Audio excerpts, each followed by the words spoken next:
Bismillahirrahmanirrahim. Assalamualaikum warahmatullahi wabarakatuh. Alhamdulillahi wa kafa, wassalatu wassalamu ala rasulillahil mustafa wa ala alihi wa sahbihi wa man wafa, wa ba'd. Faya ahbaballahi wa ahbaba rasulihi sallallahu alaihi wasallam, usi nafsi wa iyyakum bitaqwallahi faqad fazal muttaqun, fala tamutunna illa wa antum muslimun. Faqala ta'ala, ya ayyuhalladzina amanu taqullaha haqqa tuqatih wa la tamutunna illa wa antum muslimun. Saudara-saudariku, alhamdulillah kita kembali dipertemukan oleh Allah Subhanahu wa taala untuk melanjutkan kajian kita di kali ini. Semoga Allah Subhanahu wa taala memberkahi usia kita, memberkahi aktivitas kita, membimbing kepada jalan-jalan kebaikan yang Allah ridhai. Semoga hamba-hamba Allah yang berkehidupan sampai dengan detik ini dan belum beriman kepada Allah diberikan kekuatan pada jiwanya, kemantapan pada lisan mereka untuk bersyahadat sebelum wafat dan kembali kepada Allah Subhanahu wa taala. Semoga para pelaku maksiat dan dimungkinkan kita berada di antaranya diberikan bimbingan dan kelembutan hati oleh Allah Subhanahu wa taala untuk bertaubat dan kembali kepada jalan yang benar, meniti jalan-jalan kebaikan, hayatan thayyibah, dan diwafatkan dalam keadaan mulia husnul khatimah. Dan di antara ikhtiar kita untuk mewujudkan itu semua, tentunya kita mencoba untuk meningkatkan keimanan, ketakwaan kita kepada Allah Subhanahu wa taala. Dan keimanan serta ketakwaan itu akan memiliki kualitas yang baik bila ditopang oleh pengetahuan yang benar. Untuk itulah kita belajar ilmu akidah, ilmu tauhid untuk meningkatkan keimanan kita dalam rangka mendekatkan diri dan meningkatkan ibadah kepada Allah Subhanahu wa taala. Alhamdulillah, sampai dengan pertemuan kemarin kita telah berusaha menguatkan pondasi keimanan kita dengan merangkai dan belajar tentang simpul-simpul iman yang dicoba kita ikat sehingga kuat tertanam dalam jiwa kita. Ada 6 simpulnya, ada 6 pokoknya dikenal dengan rukun, yaitu rukun iman. Di pertemuan yang lalu kita telah mengetahui bahwa Allah Subhanahu wa taala dengan sifat Rahman dan Rahimnya kepada kita khususnya sebagai hamba-hamba Allah, kemudian menugaskan, memberikan kewenangan kepada hamba-hamba tertentu untuk memberikan support terhadap kegiatan kita dalam rangka meningkatkan takwa kepada Allah Subhanahu wa taala,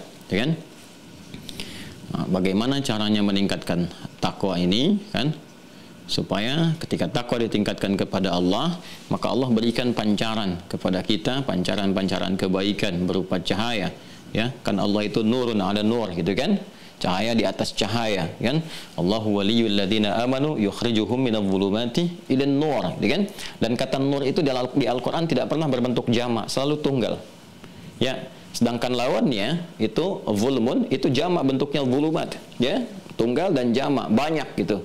Ini juga memberi kesan tersendiri bahwa puncak segala kebaikan, cahaya yang terang itu bersumber semuanya dari yang satu, dari yang maha, dari yang esa, Allah Subhanahu wa taala. Itu di Al-Baqarah ayat 257, 257. Kemarin saya ada slip of tongue, saya sebutkan 157 257 Quran surah kedua Al-Baqarah ayat 257. Jadi begitu ini kita tingkatkan kepada Allah, berikan cahaya. Cahaya ini nanti diresapkan ke dalam jiwa kita, ke dalam kalbu, karena di kalbu ini nanti ada nafas, di nafas ini ada takwa, selain tentunya ada fujur. Jadi dengan cahaya ini diberikan, nanti nurnya ditampilkan, dihujamkan dalam jiwa kita, sehingga nuruhum yas'a baina aidihim wa bi aimanihim, itu kan terbawa sampai akhirat, itu kelihatan. Di penduduk surga itu punya cahaya yang tersendiri, bahkan ketika masuk surga, orang-orang yang ingkar, yang kufar, yang berada di neraka itu ingin mendapatkan bagian cahaya itu. Demikian kan di surat Al-Hadid itu, sehingga mereka mencoba untuk memohon, berikan percikan sedikit dan sebagainya. Ini cahaya-cahaya ini saat di dunia itu nanti akan menyinari bagian tubuh kita. Ini kalau saya berikan penjelasan secara majazi, itu memberikan gambaran nanti, petunjuk, kekuatan pada bagian tubuh kita untuk menggerakkan begini, berekspresi, mata melihat begini, seperti tadi saya sampaikan sampai ke ujung kaki, itu nanti akan menguatkan sinyal takwa, membentuk cahaya iman. Cahaya iman ini nanti akan diteruskan kepada bagian tubuh kita untuk berperilaku, berekspresi, sehingga dari sini kita temukan ayat-ayat dalam Al-Quran yang menyampaikan kepada kita tentang fungsi organ tubuh, bagaimana mesti bersikap, berperilaku, itu seringkali didahului dengan kata iman. Seringkali dahulu dengan kata apa? Iman. Seperti saya sering sampaikan, fungsi mata misalnya di Quran, surahnya surah apa? Surah ke-24. Surah ke-24 itu surah apa? Surah An-Nur, surah cahaya. Itu kan? Nah, ayat berapa misalnya? Ayat 30 untuk laki-laki, ayat 31 untuk perempuan. Sebelum disebutkan fungsi matanya, itu disebutkan imannya dulu. Ya kullil mu'minina, katakan pada pria-pria yang punya iman yang disupport oleh cahaya ini, cahaya kebaikan dari peningkatan takwa. Ya ghuddu min absarihim, maka cahaya itu akan menyinari kepada kebaikan, memandang yang baik dan memalingkan dari keburukan. Makanya kalau kita lihat prakteknya semakin meningkat, kita semakin kuat belajar akidah, benar cara memahaminya. Begitu kita melihat sesuatu yang tidak benar, ukuran kebenarannya di iman kita nanti, itu akan segera kita palingkan, otomatis itu. Ya, kita nggak minta pun langsung berpaling gitu kan. Nah, wa kullil mu'minati yaghuddna min absarihinna, demikian juga perempuan-perempuan yang punya iman. Lisan kita juga begitu. Misal Quran, lisan kan? Surah ke-49 misalnya, ya, ayat 11 sampai 12 misalnya kan. Ya ayyuhalladzina amanu, imannya dulu, la yasraq qaumin qaum, jangan saling mencela. Selanjutnya nanti la yaghtab ba'dukum ba'dha, jangan bergibah, jangan bikin hoax dan sebagainya. Jadi tangan orang beriman nggak akan menuliskan hoax. Tangan kan mewakili lisan, kan? Dan tangan lisan mewakili hati. Hati itu nanti ada di qalbu. Qalbu ini antara dua ini. Apakah nanti ekspresi yang muncul dari jiwa fujurnya atau dari jiwa takwanya? Ya, ini pentingnya kita meningkatkan takwa kepada Allah Subhanahu wa taala. Ini skemanya begini. Ini contohnya, gitu kan? Nah, disinilah kemudian Allah menugaskan malaikat yang saya terangkan kemarin. Mohon dicek video kemarin ya. Ya, dengan fungsinya dari kata malak, ya kan? Diberi tugas oleh Allah Subhanahu wa taala. Jamaknya menjadi malaikat, dan di antara malaikat ini ada yang terkait berkelindan untuk mensupport tugas-tugas penghambaan kita sebagai manusia kepada Allah Subhanahu wa taala. Di luar malaikat-malaikat lain yang kita tidak ketahui jumlahnya, seperti saya sampaikan kemarin, ada yang bertugas di alam langit dan ada bertugas juga terkait dengan support ibadah kita kepada Allah Subhanahu wa taala. Kita telah terangkan di antara malaikat yang terkait dengan tugas-tugas ibadah kita kepada Allah sudah selesai. Yang pertama yaitu malaikat Jibril. Saya tidak akan urai kembali, silakan cek di pertemuan sebelumnya. Atau Gabriel, kan? Ini orang Eropa nanti menyebutnya demikian, sudah saya terangkan. Dan yang kedua Mikail, ya kan? Mikail, kan? Atau apa namanya? Orang Arab menyebutnya dengan Michael, gitu kan? Gimana nulis Michael tuh? Gini ya? Atau ada Michel dan sebagainya. Demikian, pokoknya kalau Michael, Michel dan sebagainya, itu masuknya Mikail. Ini ditemukan di Quran keduanya ditemukan di Quran surah kedua Al-Baqarah ayat 98. Ya kan? Baik, ayat 98. Qul man kana aduwwan lillahi wa malaikatihi. Kan kemudian sampai ketemu kalimat wa Jibril wa Mikala. Jibril dengan Mikal. Mikal itu riwayat Hafiz dari Asim. Di riwayat Qalun kemudian Warash dari Nafi' dibacanya Mikail. Ya, makanya kita bisa baca dengan Mikal ya atau Mikail. Jelas ya? Mikail. Nah, kemarin kita sudah sampai ke sini. Ini sebagian sudah kita bahas tentang malaikat Mikail yang ditugaskan oleh Allah Subhanahu wa taala untuk mensupport ya kehidupan hamba kita dalam rangka meningkatkan ibadah kepada Allah, dan tugasnya spesifik terkait dengan rahmat, kan? Kemudian ada yang terkait dengan keberkahan, terkait pula dengan rizki. Nah, yang kita pelajari ya dari pemahaman tentang malaikat ini adalah bagaimana karakteristik tugas malaikat ini, ya, karakter tugasnya. Seperti apa ditugaskan? Kan Allah membuat hukum seperti apa untuk menugaskan malaikat Mikail, ya? Kan Allah membuat sebuah hukum. Kamu datangi tempat yang seperti ini, gitu kan? Hamba-hamba yang sedang begini, gitu kan? Nah, tugaskan mengaminkan doa misalnya atau memohonkan ampunan kepada Allah. Itu Allah sudah menetapkan sebuah hukum. Ada hukum umum, ada hukum khusus. Dan kita sampaikan di pertemuan lalu sampai pembagian contoh kepada yang umum dan yang khusus, ya. Misal yang umum, yang disukai kita bagi dua, kan? Yang disukai majelis ilmu, ya kan? Ini sudah saya sampaikan dua hadis. baik yang riwayat Ibnu Majah ataupun riwayat Imam Muslim, ya kan? Man salaka tariqan yaltamisu fihi ilman sahalallahu lahu tariqan ilal jannah wa innal malaikata la tad'u ajnihataha ridan li talibil ilmi. Ini sudah saya terang sampaikan, lihat di pertemuan yang lalu. Bagaimana malaikat kemudian menyertai para penuntut ilmu, membentangkan sayapnya, memohonkan ampunan kepada Allah, memberikan ridha kepadanya, mengaminkan doa-doanya, ya. Kemudian juga ada yang hadir khusus terkait dengan halaqah Al-Qur'an. Ya. Jelas di hadis Muslim redaksinya sangat tegas sekali, majtama'a qaumun fi baitin min buyutillahi yatluna kitaballah wa yatadarasunahu fima bainahum ya illa ghasyiyatuhum rahmah wa nazalat alaihimus sakinah wa haffathumul malaikah. Dibentangkan rahmat kepada mereka, diberikan ketenangan dalam jiwa mereka, kemudian berhimpun malaikat di sekitaran mereka, wa dzakarahumullahu fiman 'inda, dan disanjung-sanjung, disebut-sebut oleh Allah Subhanahu wa taala di antara hamba-hamba terbaik yang ada di sisinya. Ya kan? Ini Al-Qur'an. Jadi, kalau kita ingin banyak mendapatkan rahmat, ya kan, keberkahan, termasuk juga pengantar kepada rizki, karena rizki ini, kaidahnya teman-teman, ini saya berikan satu hal yang sangat penting di Al-Quran. Kaidah rizki, ini sangat terkait erat dengan takwa nanti. Ya. Dari sisi percepatan, ya, atau bahkan segi kualitas dan kuantitas. Itu terkait dengan takwa. Ini rahasia besar yang kalau kita mau menghadirkannya, itu nggak susah kita mendapatkan rezeki dari Allah, apapun jenisnya. Apapun jenisnya. Kan kita memahami betul, mengetahui, ya, Sang Maha pemilik rezeki kan Allah. Sehingga Allah menyampaikan namanya dengan nama Ar-Razzaq, ya, wa huwa khairur raziqin, yang terbaik dalam memberikan rezeki. Dan di surah Al-Jumu'ah itu kan, ya, surah 62 di ayat ke-11-nya kan, wallahu khairur raziqin, penutupnya. Coba paling kiri agak sedikit ke atas kan, wallahu khairur raziqin, Allah yang terbaik dalam pemberi rezeki. Ya, dan Allah menyebutnya dengan Ar-Razzaq, ya, di antara nama-nama terbaiknya. Jadi semua kembali kita menyadari semua punya Allah, milik Allah, Allah yang mengatur, Allah yang memberi dan sebagainya, gitu kan. Nah, sehingga akal kita pun seharusnya sangat mudah memahami. Kan kalau kita ingin mendapatkan sesuatu dengan cepat, berarti kita dekati pemiliknya kan? Ya kan? Kita ingin mendapatkan akses, ya, pada lembaga tertentu, misalnya instansi tertentu, kita akan dekati bagaimana sistemnya, siapa yang paling cepat bisa memberikan akses dan sebagainya. Itu sudah lumrah, umum sekali. Demikian akal kita pun akan bekerja dengan baik kalau digunakan dengan benar cara berpikirnya. Oh, pemilik rezeki segalanya, kemudahan, ya, dan sebagainya itu Allah Ar-Razzaq, Al-Wahhab, ya kan? Dan seterusnya. Karena itu saya harus mencoba mendekat kepada Allah. Sedangkan cara mendekat kepada Allah itu tiada lain kecuali dengan takwa. Ya, karena itulah ketika kita diminta meningkatkan takwa kepada Allah, sesungguhnya feedbacknya kepada kita itu erat dengan kebahagiaan, kesuksesan.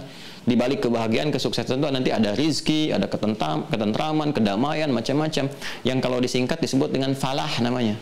Falah. Falah itu kebahagiaan, kesuksesan. Kalau diterjemahkan ke bahasa Inggris itu success and happiness. Itu falah namanya. Ya, makanya ketika kita diminta melakukan suatu pekerjaan, perbuatan, amal soleh sebagai perwujudan dari takwa, ya, misal sholat. Sholat kan perwujudan dari takwa. Dzalikal kitabul la raiba fihi hudal lil muttaqin. Siapa orang takwa itu? Alladzina yu'minuna bil ghaib wa yuqimunas shalah. Diminta salat. Apa tujuan dari salat itu? Ya, diperdengarkan di telinga kita 5 kali dalam sehari. Hayya 'alas shalah. Ayo salat. Apa tujuannya? Hayya 'alal falah. Dan falah, sehingga sampai kita genggam. Begitu digenggam pun merubah katanya di ilmu sharaf dari falah jadi aflah. Aflaha yuflihu. Ya, ketika kita genggam pun balik lagi oleh Allah, dikembalikan kepada identitas keimanan kita. Turun surah Al-Mu'minun, qad aflahal mu'minun. Siapa yang bisa menggenggam itu? Orang mukmin yang bagaimana? Alladzina hum fi salatihim khashi'un. Salat, sedangkan salat adalah bagian dari perwujudan takwa. Nanti kalau takwanya semakin meningkat, lihat rumusnya di Quran surah ke-65 At-Tahrim. At-Talaq, maaf, Quran surah 65 At-Talaq. At-Talaq. Ya. Di akhir ayat kedua sampai ayat ketiga, lihat kalimatnya, wa may yattaqillaha, siapa yang mampu meningkatkan ketakwaannya kepada Allah. Terus yattaq itu kan fi'il mudhari. Mudhari itu terus bergerak, ya, terus, ya, present, sekarang, continuous, berkelanjutan, future, sampai kapanpun, terus, ya, nggak berhenti. Wa may yattaqillaha, dan siapapun, man itu bentuk personal. Jadi tawaran untuk mendapatkan kemudahan berkehidupan itu oleh Allah langsung disampaikan secara personal kepada kita tanpa kecuali. Setiap kita silahkan berpeluang mendapatinya. Allah nggak berikan khusus misalnya kepada kalangan A, B, C, bahkan para nabi sekalipun, misalnya rasul sekalipun, kan? Kemudian manusia-manusia biasa, tentu derajatnya bisa berbeda-beda sesuai dengan tugas. Tapi peluang untuk meningkatkan takwa terbuka untuk semua.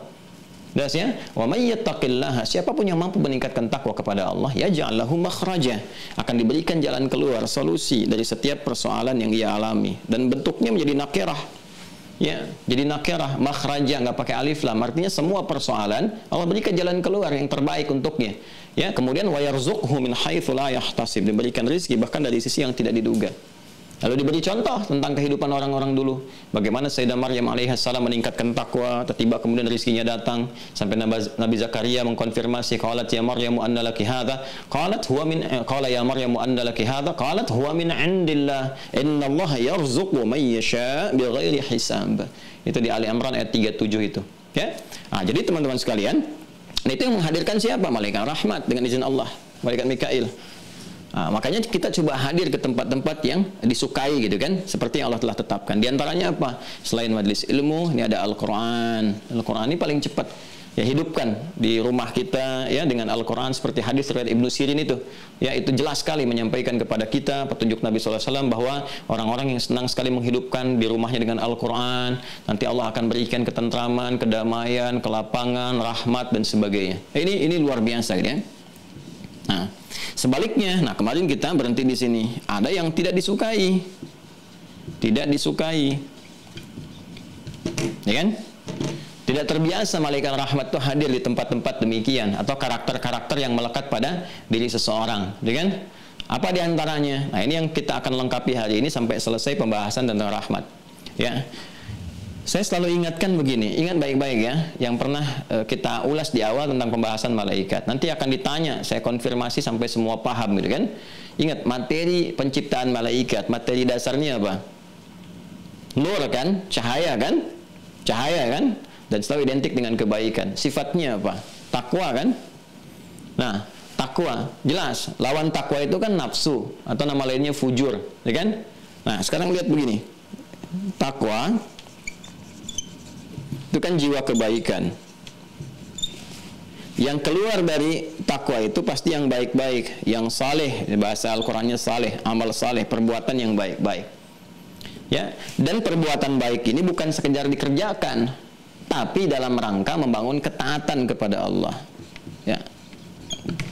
Makanya redaksi Qur'annya sering kita temukan ati'ullah wa ati'ur rasul, ati'ullah wa ati'ur rasul, ya, wa ati'ullah wa ati'ur rasul dan seterusnya. Ini membangun ketaatan. Di ketaatan ini ada nilai ibadah sebagai bagian dari implementasi keimanan ini. Karena itu seringkali saya buat sebuah persamaan, takwa sama dengan iman sama dengan amal soleh, gitu kan? Takwa sama dengan iman sama dengan amal soleh sebagai perwujudan ketaatan kepada Allah. Ini sudah pasti. Bahas ya. Lawan dari takwa itu nafsu. Ya, dikenal juga dengan fujur nanti. Ya, dalilnya Quran surah ke-91 Asy-Syams ayat 7 sampai 10 kalau mau kita lengkapi. Wa nafsin wa ma sawaha, ya, dan demi jiwa, nafas, ya, yang telah sempurna penciptaannya melekat pada diri kita. Ketika masuk ke dalam diri kita, maka nafas ini mengandung dua unsur, dua potensi, takwa dengan fujur. Dari mana taunya? Fa'alhamaha fujuraha wa taqwaha. Ya kan? Qad aflaha man zakkaha, akan bahagia orang jika mampu kemudian menjadikan fujur ini sebagai katalis takwa, memfungsikan dengan benar. Makanya ditugaskan malaikat untuk mensupport, gitu kan? Nah, jadi bagaimana caranya amarah itu tidak menjadikan orang pemarah, tapi mensupport supaya sabarnya muncul. Nah, caranya mencari lawan. Kalau menemukan marah, oh berarti saya mesti sabar. Kalau menemukan berita dusta, oh berarti saya diminta jujur oleh Allah. Begitu caranya. Sehingga dengan itu muncul ketenangan. Kalau orang bisa berlatih seperti itu sehingga membentuk kebiasaan, tenang keadaan hatinya. Jiwanya tenang. Jadi Anda melihat apapun, nggak ada yang jelek. Tapi sebagai motivasi kita berbuat untuk lebih baik. Bahkan kejelekan itu ketika kita tampilkan kebaikan menjadi sirna, ada pancaran cahaya dari diri kita yang mengajarkan bahwa itu nggak baik, pada akhirnya ditinggalkan. Ada orang yang nggak bicara pun langsung bisa membuat orang taubat gitu. Ya, dia nggak bicara pun, dia ngelihat wajah gitu kan, masya Allah. Seseorang misalnya ada pernah berbuat salah, ketika melihat anak kecil menghafal Quran, itu anak kecil tuh nggak bicara sama dia, nggak bicara sama yang bersangkutan, cuma Allah memberikan hendak hidayah lewat itu. Begitu melihat nangis, kok anak kecil begini sudah hafal Quran, sementara saya usia segini belum membaca aja belum mampu, bagaimana kalau meninggal? Dia taubat, tersungkur, sobat, sujud, ya, setelah itu dia kembali menjadi natali lebih baik. Ada yang demikian, bergantung pada cahaya-cahaya kebaikan yang dihadirkan. Tapi kalau dikuasai oleh fujurnya, waqad khaba man dassaha, gitu kan? Dia mengotorinya. Maksud mengotori apa? Ini yang baik-baik ini hilang kotor nih, yang muncul ini. Alih-alih mencuci pakaian itu menghilangkan kotorannya, nah ini dia hilangkan pakaiannya. Ya, dia buang pakaiannya, dia tetapkan kotorannya, tampil dengan kotor. Sehingga apa? Nafas dikuasai oleh fujur, bukan takwa lagi, mendominasi ini. Nah, sehingga dia masuk ke sini, berlakulah kemudian hukum sine qua non totem pro parte, kan? Nah, apa itu sine qua non totem pro parte? Ya, keseluruhan mewakili sebagian, lawannya pas pro toto. Kalau belajar bahasa Indonesia, ya itu ada sine qua non pas pro toto, sine qua non totem pro parte, kan? Indonesia berhasil mengalahkan Malaysia dalam pertandingan bulu tangkis. Apakah semua orang Indonesia main bulu tangkis? Tidak, kan? Yang main mungkin sebagian, kan? Misalnya ada siapa? Ada Anthony sini suka ginting misalnya, apakah ada siapa lagi, The Minions misalnya, atau Muhammad Ahsan, ya, dan sebagainya, kan cuma sebagian. Ya, tapi kalau kita ganti dengan sebagian mewakili keseluruhan, ya, misalnya Garuda berhasil mengalahkan Harimau Malaya. Maaf kepada saudara-saudaraku di Malaysia, ini contoh saja, ya. Contoh gitu ya. Contoh, ini kan bukan berarti Garuda hewan lawan apa namanya harimau, tidak. Dalam konteks ini itu mewakili keseluruhan. Saya mau terangkan begini, karena ini fujur mendominasi di dalam nafas sehingga menguasai ini, ya. Sehingga nafas ini yang tadinya seharusnya mendapat pancaran dari takwa, pancarannya dari fujur. Ini yang kita kenal dengan nafsu, yang disebut dalam bahasa kita itu. Ya, ini nafsu, padahal nafsu itu asalnya netral. Tinggal bagaimana dan dengan apa dia dikuasai. Kalau dikuasainya dengan takwa, maka akan jadi baik nafasnya di sini. Sampai ketika pulang pun dalam keadaan tenang. Kan yang dipanggil nafasnya saat meninggal. Saat datang itu roh, saat pulang itu nafas. Kenapa? Karena saat datang belum ada amalan, masih bening, masih bersih. Menyatu dengan jasad, dia beramal, beraktivitas. Ya, berdasar informasi, pengetahuan, bekerja, beraktivitas. Ketika punya amal, saat pulang kepada Allah dicabut itu nafasnya. Dengan nafas, ya. Nafas, jadi bukan bahasanya bukan roh lagi, betul rohnya pulang, tapi bahasa Qurannya menjadi nafas. Kenapa? Karena saat pulang dia sudah bawa amalan. Ya, karena itulah ketika dipanggil, ya kullu nafsi, bukan kullu rohin, kullu nafsi dha'iqatul maut. Ini dalam ya, dalam, tapi sedikit kita coba gambarkan sehingga mudah dipahami.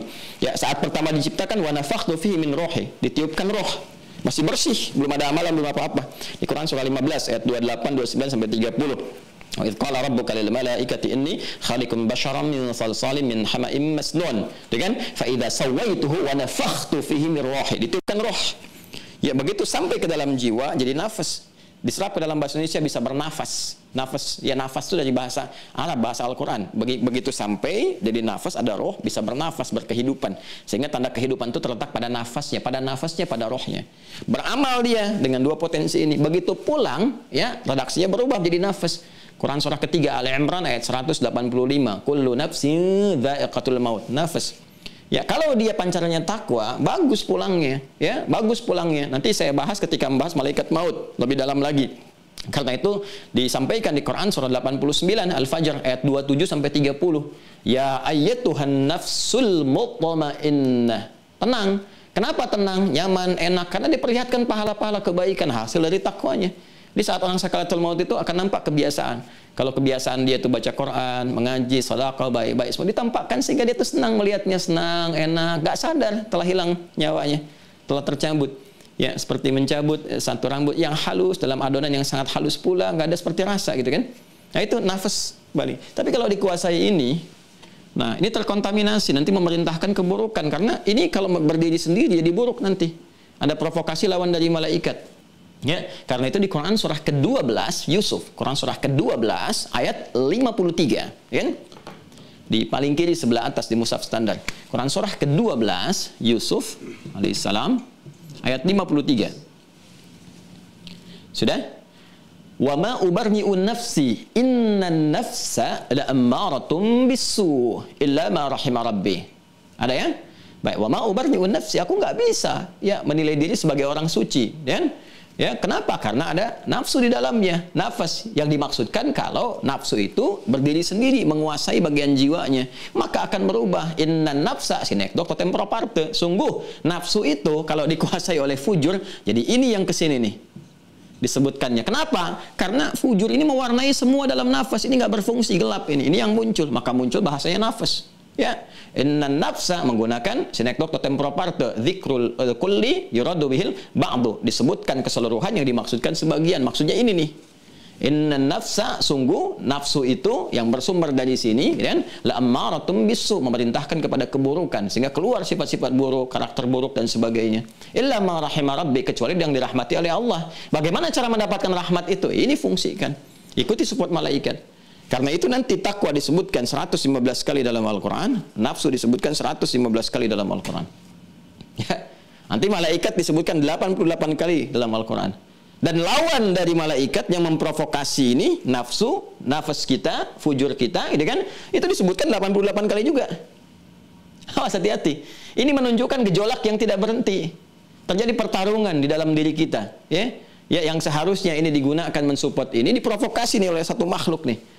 Ya, supaya nanti saya nggak sebutkan dulu, walaupun sebagian Anda sudah menduga pasti setan nih, gitu kan? Jangan sampai ngelihat saya ya. Itu nanti kita bahas itu saat masuk ke situ ya. Ini diprovokasi. Ya, sehingga selalu terjadi pergolakan. Ketika adzan berkumandang, ya Allah sudah adzan, siap-siap. Adzan selesai, baru selesai adzan, belum qomat. Ya, selalu begitu, tiap waktu begitu. Apakah ngaji dulu atau ngelihat yang lain dulu? Apakah sholat sekarang atau selesaikan dulu ini? Selalu begitu. Nah, pergolakan ini yang menjadikan tidak stabil. Sesuatu yang bergolak, nggak pernah stabil, terus kan bergolak, itu disebut kolbu namanya. Dari kata koluba, yang terbolak-balik. Makanya kita mohon kepada Allah yang maha menguasai segala kebergolakan itu. Kita katakan, ya muqallibal qulub. Ya, tsabbit qulubana ala dinik, alal iman. Tetapkan jiwa kami kepada iman nih. Ya. Iman itu apa puncaknya? Jiwa takwa. Nah, saya kembali ke sini. Jadi kalau kita kembalikan ke pemahaman ini, kenapa tadi saya terangkan dengan dalam dulu supaya kita mengerti, kita paham ya, bahwa nafsu ini kalau dia berdiri sendiri, maka dia akan memunculkan sebuah karakter. Apa karakternya? Lawan dari sini, otomatis lawan. Bahkan jumlahnya sama, seakan-akan semua sifat takwa itu ada lawan di sini, serupa jumlah. Di sini ada jujur, sini ada dusta, sini ada tawadhu, sini ada sombong, demikian seterusnya. Ini kalau di sini baik, sini buruk. Ya. Kalau di sini ada soleh, di sini ada salah. Ya kan? Jelas ya? Kalau di sini ada taat, di sini ada maksiat. Tuh. Jelas. Artinya apa? Kalau salah pandang, maka mata itu sedang didominasi bukan oleh takwa, tapi oleh nafsu, oleh fujur. Jelas? Kalau salah bicara, kata-kata kotor, atau bergibah, bikin hoax, dan sebagainya, baik disalurkan lewat lisan langsung, atau disalurkan, diperintahkan lewat tangan, jemari mengetik, bikin status, dan sebagainya yang tidak jelas, dan macam-macam. Ini kan buruk tuh, bisa kelihatan. Dan hati kita akan memberikan satu gambaran. Kata Nabi, istafti qalbak, tanyakan pada hatimu, itu baik atau enggak. Kalau enggak baik, berarti ini yang sedang dikuasai oleh nafsu nih. Hati-hati ya. Nah, sehingga menjadi apa? Maksiat. Maksiat itu sumbernya dari sini, dari nafsu yang diprovokasi oleh setan. Ya, ini. Ya, karena nafsu itu dia berdiri sendiri, ya, bertugas untuk mengkatalisasi takwa, menjadi katalis buat takwa supaya muncul. Tapi kalau diprovokasi oleh setan jadi masalah. Itu yang dimaksudkan la'ammaratun bisu. Ya, memerintahkan kepada keburukan. Ya, Anda katakan nafsu ammarah, gitu kan? Ammarah itu yang memerintahkan. Kepada apa memerintahkan bergantung kepada potensinya. Nah, ini lawannya ini maksiat. Apa kaitan dengan malaikat rahmat? Ya, karena malaikat itu diciptakan dari jiwa atau sifat takwa, karakternya takwa, seperti saya terangkan di pertemuan yang lalu-lalu. Dan bawaan materinya cahaya, selalu kebaikan. Karena itu, ketika karakteristiknya, sifat bawaannya itu takwa, maka apapun yang ia kerjakan, tugas-tugas yang ditetapkan oleh Allah kepadanya, nggak akan menyimpang dari ini, nggak akan jauh dari ini. Ya, karena sifatnya la ya'sunallaha ma amarahum wa yaf'aluna ma yu'marun. La ya'sunallaha. Quran surah ke-66. Quran surah 66 At-Tahrim ayat yang ke-6. Lihat ujung ayatnya. La ya'sunallaha ma amarahum. Para malaikat itu punya sifat gak akan bermaksiat, tidak bermaksiat. Tidak maksiat. Lawan dari maksiat itu apa? Taat. Taat itu perwujudan dari takwa karena sifat bawaannya. wa yaf'aluna ma yu'marun, dan menunaikan tugas sesuai dengan yang diperintahkan. Jadi kalau kita bawa ke konteks perbincangan malaikat Mikail, malaikat yang menurunkan dengan izin Allah rahmat, berkah, rizki dan sebagainya, maka dia hanya akan datang kepada jiwa-jiwa personal, pribadi-pribadi yang dekat dengan ketaatan dan menjauh dari maksiat. Jadi kalau seseorang berbuat maksiat pada dirinya, ya otomatis dia akan jauh dari keberkahan, jauh dari rahmat. Sekalipun mendapatkan rizki umum sifatnya, tapi nggak ada punya nilai berkah di dalamnya. Ingat, rizki itu asalnya netral. Semua yang kita dapatkan bentuknya rizki, tapi bisa berubah apakah bentuknya itu haram atau halal. Ketika halal, dapat rahmat di dalamnya, dapat berkah di dalamnya. Beda nanti kalau cuma nyari jumlah, teman-teman sekalian, nggak peduli dengan rahmat, nggak peduli dengan berkah, bekerja yang banyak, mau dengan cara tipu-tipu, mau korupsi, ya mau macam-macam, bisa dapat secara kuantitas, tapi kualitasnya nggak ada. Ya, karena nanti yang didapatkannya dari sumber yang haram, maka support dari apa yang didapatkan itu pun kepada yang haram-haram nantinya. Nggak percaya, silahkan. Lihat maksudnya, jangan dibuktikan sendiri. Lihat. Lihat orang-orang yang mendapati dari yang haram-haram tuh. Ya, ada yang berjudi, ada yang korupsi, ada yang nipu-nipu gitu kan. Ada yang mencuri, situasi sedang sulit ya. Orang butuh makanan, butuh ini, butuh itu, bantuan pun diambil juga misalnya, atau mengerjakan tipu-tipu yang lain, atau kita lihat dalam keseharian lah. Ya, lihat perilakunya. Orang-orang yang mendapatkan walaupun banyak itu, dia pakai buat apa? Ada yang mabuk-mabukan, ada yang zina, ada yang dipakai nipu lagi, ada yang macam-macam. Jadi terakumulasi di situ saja. Dan melahirkan yang paling bahaya sifat istidraj nantinya. Itu maksiat. Tandanya apa? Nggak ada keberkahan dalam rezeki. Sederhana ya, sederhana. Ciri mengukurnya begini, kalau kita ingin melihat apakah rezeki yang Allah titipkan kepada kita berkah atau tidak, sederhana sekali. Lihat karakternya. Kalau dari takwa, pasti akan memenuhi kebutuhan, butuh. Kalau dari nafsu, akan memenuhi keinginan, ingin. Ingin kalau mensupport kebutuhan, takwa. Tapi kalau ingin berdiri sendiri, bukan aspek kebutuhan, nafsu. Anda melihat pakaian sekarang yang kita kenakan, buka lemari kita, lihat pakaian. Itu nafsu atau takwa? Coba cek. Butuh nggak? Ya, apa tujuan kita mendapatkan pakaian ini, membeli pakaian ini? Apakah menutup auratkah? Tampil dengan baik sehingga Allah ridha dan sebagainya? Itu takwa namanya. Tapi kalau semua ingin dikoleksi, ingin ini, ingin itu, tapi dikenakan pun tidak gitu. Hanya untuk pajangan saja. Hanya untuk difoto saja, bikin status saja, bikin tunjukkan kepada orang. Itu nafsu namanya. Anda pun belum tentu butuh. Ya, ini sama di semua aspek, di makanan, konsumsi harian dan sebagainya. Orang melihat lapar berarti butuh makan. Apa yang bisa bermanfaat untuk dirinya? Yang melahirkan keberkahan. Berkah itu ziyadatul khair, yang dengan makan itu bertambah kebaikan-kebaikannya. Yang penting bagi dia dapat tenaga, berbuat baik lagi sampai meninggal demikian. Muncul nilai kebaikan.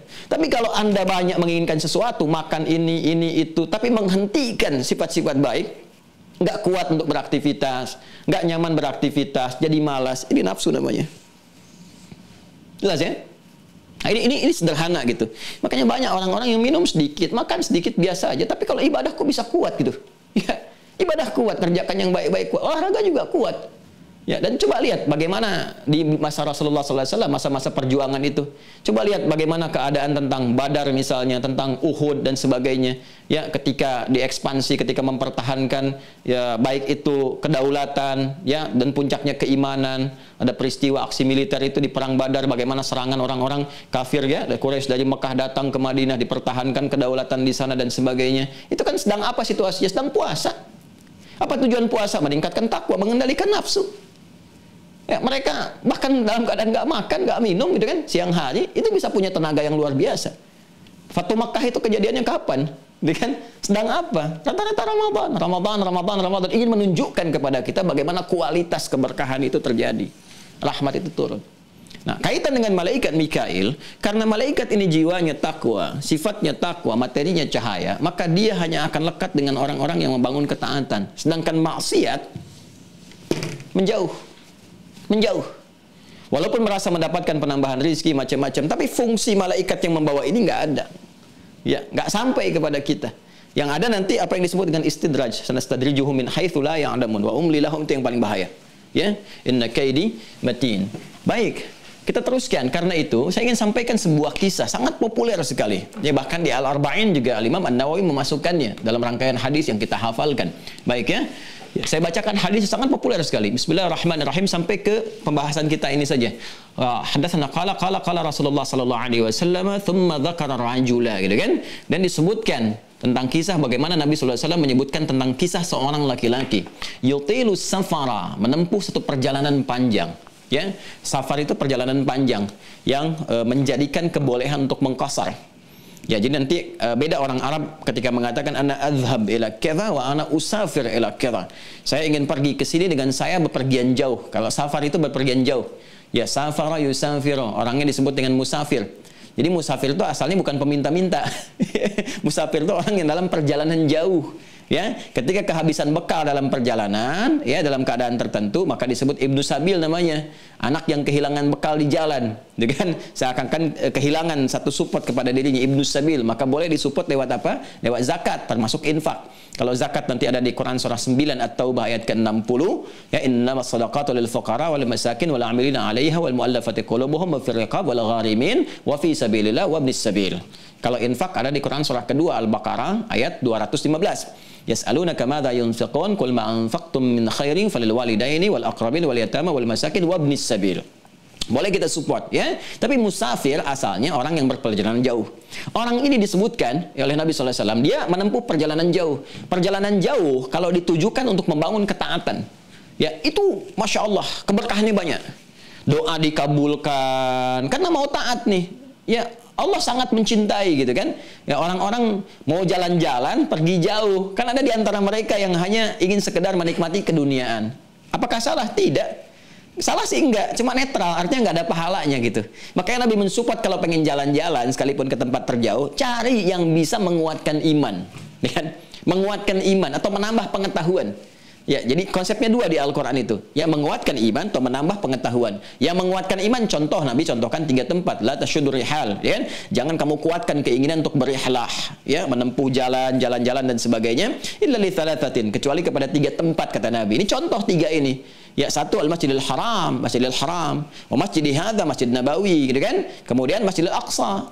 Ini contoh, kenapa ketika Anda masuk Masjidil Haram, itu kan ada kekuatan iman, beda, auranya lain, meningkat iman kita, bisa menambah wawasan pengetahuan lewat ta'lim, ini apa. Ini kalau reda pandemi, dibuka umrah dan sebagainya, dan wajar untuk kita bisa sampai kesadarnya dengan kemampuan kita bersama, nabung dari sekarang. Nanti waktunya saya sampaikan, kita bisa sama-sama saya tunjukkan. Inilah rumah Rasulullah, ini rumah Abu Bakar, kehidupan dengan Sayyidah Khadijah di sini, pernah main gulat dengan Abu Jahal di sini, Abu Jahal kalah, terus ya, kemudian merasa nggak enak sama Nabi, ya, melamar Sayyidah Khadijah ditolak, Nabi melamar diterima, dendamlah sama Nabi, semua apa yang kemudian dikerjakan Nabi salah semua sama Abu Jahal. Makanya disebut Abu Jahal, kan tempatnya di mana? Di mana tempatnya Ibnu Abbas ketika main kemana, ketika belajar bagaimana, itu meningkatkan pengetahuan dan meningkatkan iman. Ya, beda. Masjid Nabawi juga suasananya berbeda, auranya lain, beda saat kita sampai sana. Enak, tenang, nyaman, nggak berisik, macam-macam gitu kan. Nah, Masjidil Aqsa juga demikian.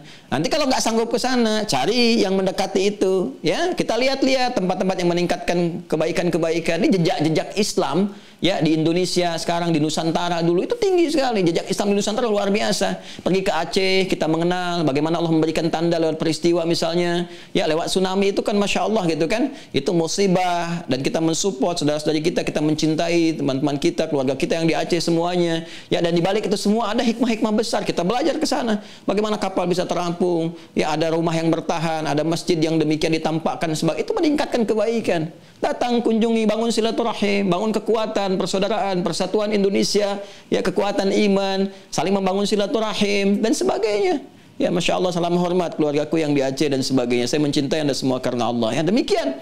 Lewat Pantura datang, lihat bagaimana misalnya Masjid Demak dibangun, terus kita lewati, ya, terus ya dari Kuningan sampai boleh kita masuk Cirebon sampai terus Semarang, Demak, Kudus, tuh kan.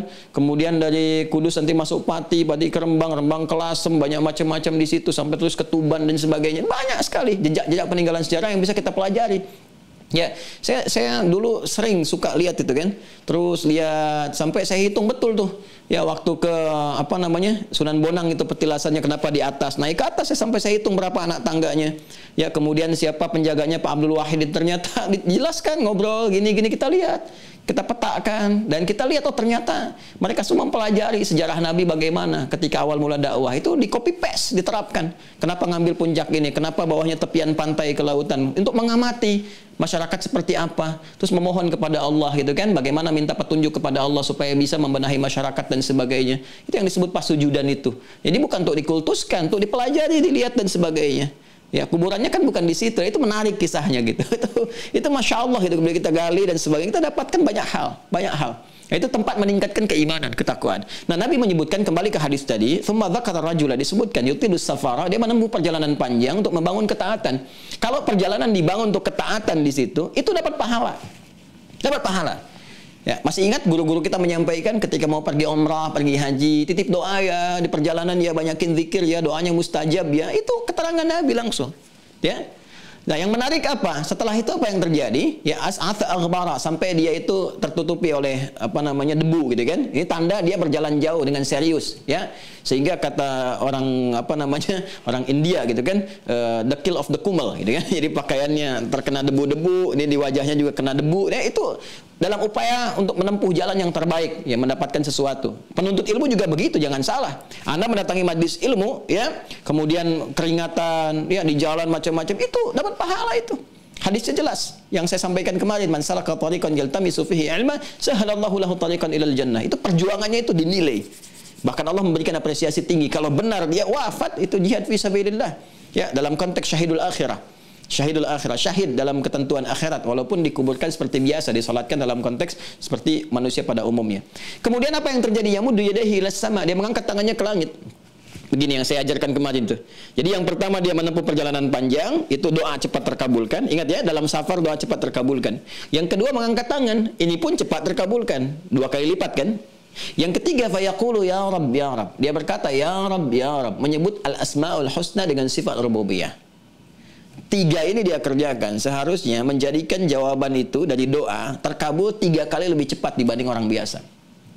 Karena apa? Yang pertama dia kerjakan safar, harusnya mengabulkan lebih cepat. Mengangkat tangan juga mengabulkan lebih cepat. Menyebut al-asmaul husna, menyebutkan itu mengabulkan lebih cepat. 3 kali harusnya terjadi percepatan. Tapi apa jawab Nabi? Jawab Nabi, anna yustajabu lidzanik. Bagaimana doanya bisa dijawab? Ini menarik nih. Ternyata malaikat rahmat enggan juga. Ya, enggan juga kemudian meneruskan, ya, untuk memberikan rahmat kepada dengan izin Allah Subhanahu wa taala. Apa yang terjadi? Ini persoalannya. Famat'amu haram, mashrabu haram, malbasu haram, wa ghudhiya biharam. Karena perangkat hidupnya haram. Makanannya hasil dari maksiat, pakaiannya hasil dari maksiat, ya kan? Kemudian apalagi perangkat hidupnya hasil dari maksiat. Ya, itu baju hasil korupsi, tahu kok dipakai Jumatan. Awas tuh, hati-hati tuh, ya. Mau nyumbang ke masjid kok hasil dari tipu-tipu gitu kan. Buat ngurangin dosa dikit Pak Ustadz, nggak ada. Nggak bisa, nggak ada keberkahan di dalamnya, nggak ada keberkahan. Kan dia doa-doanya tertolak, ya.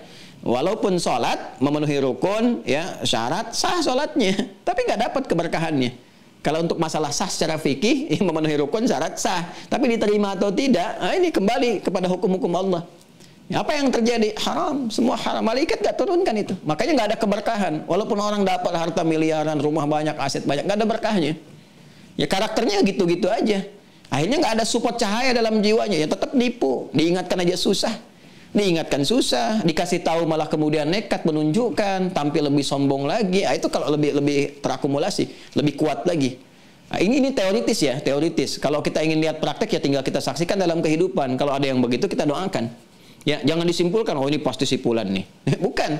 Ya, tunjuk diri kita dulu, diri kita pribadi. Ada nggak kecenderungan begitu? Kalau ada begitu, segera perbaiki.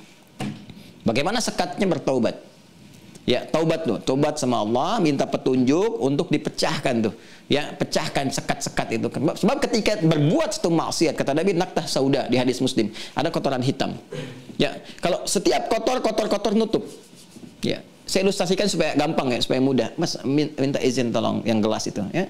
Ya, dengan tutupnya aja sekalian. Baik. Jazakallah khair. Ini aja, itu disimpan. Nah, ini teman-teman ya. Oh. Baik ya. Jangan lihat teh manis ya. Kalau dilihat namanya teh coklat, ya. Diminum baru manis atau tawar. Baik. Lihat ini teh ya, teman-teman sekalian. Fokus baik-baik, lihat. Ini kan ada penutupnya nih. Saya ilustrasikan di cawan hati kita nih. Ya, di sini nafas, di sini ada takwa, ada fujur, ada segala hal, ada pusat untuk pemberian cahaya. Sekarang lihat baik-baik, seperti ini. Ya. Ini masih kosong nih. Mau diisi apa saja, itu mudah. Anda mau masukkan benda A, benda B, benda C, itu masuk. Termasuk cahaya, cahaya kebaikan masuk. Ya, misal gini, saya minta izin. Ada handphonenya yang ada cahayanya nggak center kayak gitu. Ya, flashnya, oke, udah ada ya. Nah ini teman-teman sekalian, ini ada flashnya ya. Bismillah, ini mati mas. Taib. Ya, jazakallah khair. Lihat baik-baik teman-teman sekalian. Tuh ya, tuh tersinari kan? Beda warnanya ya. Tuh, beda kan? Ya, sinar masuk ya, cahaya masuk ya. Tuh lihat, ya. Sekarang apa yang terjadi? Kalau ini tertutup, kalau ada maksiat, kata Nabi naktah sauda, ada kotoran hitam, nutup. Sekarang tertutup. Kita ambil dari penutup yang ringan dulu. Boleh minta tisu? Satu lembar. Maaf ya, saya melibatkan kawan-kawan dulu supaya memudahkan memberikan satu ilustrasi pada kita semua. Ini teman-teman sekalian, ini ada yang begini nih. Tutup ya. Kalau tutup kan apa artinya? Ada yang penutupnya masih halus. Artinya kalau kita masukkan benda pun, ya masih bisa masuk kalau bendanya kuat kita masukkan, tapi tersaring di sini, masih bercampur, ya kan? Nah, jadi harus kencang, harus diingatkan, harus dikuatkan dan sebagainya. Sama nih. Ya, kalau manusia itu seringkali ada perbuatan-perbuatan dimulai dengan maksiat, bicaranya mulai kotor, pandangan mulai salah dan sebagainya. Karena yang salah masuk, yang soleh tertekan. Akhirnya ketika ada panggilan-panggilan kesolehan sulit muncul, diingatkannya mesti berkali-kali. Nah, sholat sudah balik, iya mak, sudah azan tahu, tapi kan belum qomat. Sudah qomat, iya kan masih 2 jam lagi. Dia sholat tapi lama, karena ada penutup. Coba dicek, ya kalau di rumah ada yang susah begitu dan sebagainya, kan normalnya begini, ini yang normal ya, yang standar. Begitu panggilan tiba, siap-siap dan sadar itu. Itu kan yang normal. Ya, jika disebutkan nama Allah ada getaran dalam jiwanya, itu iman normal. Ya innamal mu'minuna alladzina idza dzukirallahu wajilat qulubuhum. Ya, Quran surah ke-8 ayat kedua gitu kan. Kemudian hafizu 'alas salawati was salatul wusta. Jaga waktu-waktu salat. Jaga, saling menjaga oleh kalian waktu-waktu salat. Quran surah kedua ayat 238. Kan? Inna salata kanat 'alal mu'minina kitaban mawquta. Orang beriman tuh tahu waktunya salat. Quran surah ke-4 An-Nisa di akhir ayat 103, gitu kan? Jadi normal begitu dengar azan siap-siap itu normalnya.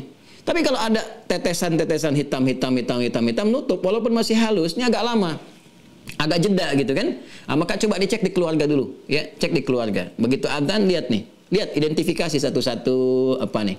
Yang balik ya, kalau yang belum balik itu bergantung kebiasaan juga kita arahkan, support, lihat usia, support terus supaya membentuk kebiasaan pada dirinya, ya kan? Walaupun belum ada hisab, tapi orang tuanya dihisab bagaimana mengarahkan. Bagaimana mengarahkan anak-anaknya? Kan Nabi mengatakan kullu mauludin yuladu 'alal fitrah fa abawahu yuhawidanihi ayunassiranihi aw yumajjisanihi. Anaknya enggak dihisab, tapi bapak ibunya dihisab. Ingat itu, ya kan? Baik, ya ingat loh. Mama, itu kan, ayo, siap, anak-anak siapkan sholat. Pak, anak-anak kan enggak dihisab. Iya, tapi mama kan dihisab. Ya kan? Ayo, itu siapkan dulu anak-anaknya. Ya kan? Nah, itu membentuk kebiasaan bagi dia. Sehingga nanti ketika dia dewasa, sudah terbiasa, ada kesadaran dan sebagainya. Ya kan? Adek, yuk yang kecil pakai jilbabnya dulu. Aduh mah, nggak usah begitu-begitu kan anak kecil kan belum dihisap. Iya, tapi mama kan papa dihisap. Ya, kita biasakan dari kecil supaya dewasa dia terbiasa, nggak asing lagi dengan jilbab, kan? Nah, itu poinnya. Jadi ketika Anda temukan, terutama maaf yang sudah balik nih, ya lambat apa dan sebagainya, coba dicek pribadi kita. Oh, apa yang salah nih? Maka latihan sepekan ini mata saya harus lihat yang baik dulu. Jaga, jangan sampai lihat yang salah. Lisan, kalau nggak mampu diam. Man kana yu'minu iman billahi wal yaumil akhir falyakul khairan aw liyasmut. Siapa yang merasa beriman pada Allah dan hari akhir, tahu akan dihisab, berkata yang baik. Kalau tidak diam. Katakan yang baik-baik, katakan yang indah-indah, katakan yang mulia-mulia. Kalau nggak bisa diam. Ya, dicaci maki kita, mau merespon, mau marah, mengkotor, balas dengan doa. Sudah doakan baik-baik. Jelaskan secukupnya. Mau dia paham, mau tidak, terserah yang bersangkutan. Berdoa kepada Allah. Dituduh, jelaskan. Selesai, begini. Dan ada sesuatu yang terkait dengan aspek-aspek hukum positif, silakan proses. Tapi hentikan di luar batas-batas yang diperkenankan. Cukup. Kalau itu kita cukupkan, selesai. Kalau diteruskan kemana-mana nanti. Ya, nah semakin mengakar kuat begini, terus kalau nggak berhenti nih, diikutin terus jadi kebiasaan. Biasa bermaksiat bahaya. Kalau sudah begini, tuh teman-teman sekalian, ke samping cahayanya, bukan tembus, cahayanya di sini, nggak tembus. Ini sifat Rahman Allah yang menginginkan setiap hamba dapat rahmat itu, dicurahkan pun nggak tembus, balik mental. Anna yustajabu lidzalik. Sedangkan sifat doa itu ketika dimintakan itu seyogyanya dikabulkan. Kan kaidahnya begitu. Ya, Quran surah kedua Al-Baqarah di ayat 186. Wa idza sa'alaka 'ibadi 'anni fa inni qarib ujibu da'watad da'i idza da'an. Jika hambaku mencari-cari aku, ingin bermohon kepadaku, katakan aku sangat dekat. Bila dia bermohon pun aku kabulkan. Jadi sifat doa itu kalau dimintakan dikabulkan. Wa qala rabbukum ud'uni astajib lakum. Rabbu berfirman, memerintahkan bahkan, berdoa kepadaku, aku jawab. Nah, jadi kalau nggak dijawab oleh Allah, bukan berarti Allah nggak mau jawab. Diberikan pun mental. Kenapa? Karena ada penghambat ini, ada sekat. Kita harus buka dulu. Ya, malaikat ditugaskan, tapi tugasnya nggak bisa sempurna dilakukan. Bukan karena sifat malaikatnya, karena perilaku kitanya. Mau dikasihkan mental ya Allah, diberikan mental ya Allah, maksiat, nggak mau turun. Ya, jadi mengenali karakter malaikat Mikail, jangan cuma dihafal. Jibril, Mikail, Israfil, Israel. Ya, coba kitanya paham nggak tugasnya, karakternya apa terkait dengan kita. Ya, jelas ya? Nah, jadi kita teruskan dulu untuk malaikat ini, apa yang disuka sudah kita ketahui, yang tidak suka tinggalkan, maksiat-maksiat tinggalkan. Ya, bagaimana malaikat menunjukkan rahmat dalam pandangan kita, dalam pendengaran kita, lisan kita, sampai ke langkah kita akan dibimbing. Demi Allah saya katakan akan dibimbing. Bahkan Anda mau dijailin orang pun, itu Allah memberikan penjagaan. Waj'alni min ladunka sultanan nasira. Dijaga oleh Allah. Mau dibawa ke tempat-tempat maksiat, mau dikerja, itu hatinya kuat nanti. Ada firasat. Ya, firasatul mu'min haqq. Ya, firasatnya orang beriman itu menuju kepada kebenaran. Kebenarannya hak, dibimbing oleh Allah Subhanahu wa taala. Nah, itu yang seperti itu ya, teman-teman sekalian, yang penting untuk kita ketahui. Dan saya pernah dengar kisah ini, kisah yang sangat menarik ya, di Eropa sana atau di Amerika ada yang menyebutkan demikian, bahwa seorang perempuan, dia berhijab, menata diri dengan baik, dan seorang yang sangat taat, masya Allah. Tiba-tiba lewat satu tempat gitu kan, itu daerah, ada yang menyebutkan gang atau jalan tertentu. Ini kisah nyata. Ya, terus ada pemuda-pemuda di situ yang berniat buruk gitu kan. Nah, tiba-tiba kemudian si perempuan itu lewat, dia nggak diganggu, jalan aja. Ya, dia tawakal sama Allah gitu kan, minta perlindungan sebagai dia jalan lewat nggak diganggu. Besoknya dilihat berita. Ternyata teman-teman sekalian, dia temukan ada seorang perempuan yang dilecehkan. Ya, di tempat itu persis, di tempat dia, di jalan dia lewat itu, ya kan? Nah, kemudian dia lihat beritanya aja, perempuan dilecehkan, lokasi di sini dan sebagainya. Dia baca, oh itu kan saya lewat situ semalam gitu kan? Ah, maka dipastikan dia dapati lokasinya dan ditemukan pelakunya. Ya, temukan pelakunya, ketahuan, dan dia lihat, oh ini kan laki-laki yang semalam gitu kan? Yang saya lewat. Kenapa saya lewat nggak diganggu, tapi perempuan lain lewat dia dilecehkan? Ya, terjadi suatu tindakan yang tidak diinginkan. Dia penasaran, dia datang kemudian ya ke tempat kepolisian, kemudian dia temukan, bertemu dengan pelakunya gitu kan. Ya, lalu bertanya, saya kan lewat situ, kenapa engkau tidak melecehkan saya ya sebelum perempuan ini lewat gitu kan? Maka apa jawab laki-laki itu? Dia katakan, betul engkau lewat situ, tapi ketika engkau lewat aku melihat, ya, kami melihat ya beberapa pria-pria berbadan besar itu, ya itu ada di sekitar kamu itu. Kita nggak tahu apa yang Allah tetapkan kepada kita. Allahu a'lam kan, bagaimana Allah tampakkan perlindungan di sekitaran kita. Ya, itu kalau sudah Allah berkehendak terjadi. Bagaimana dalam perang Badar terjadi sesuatu, bagaimana ketika meraih kemerdekaan, cerita-cerita para pahlawan kita ya disampaikan lewat lisan mereka, terjadi sesuatu yang sangat luar biasa. Sampai kita kan sering sampaikan bambu runcing bisa mengalahkan senjata-senjata yang besar itu bagaimana? Ya, itu kan mengambil dari isyarat-isyarat Al-Qur'an ulama kita. Wa ma ramaita idz ramaita walakinna Allah rama. Itu kan?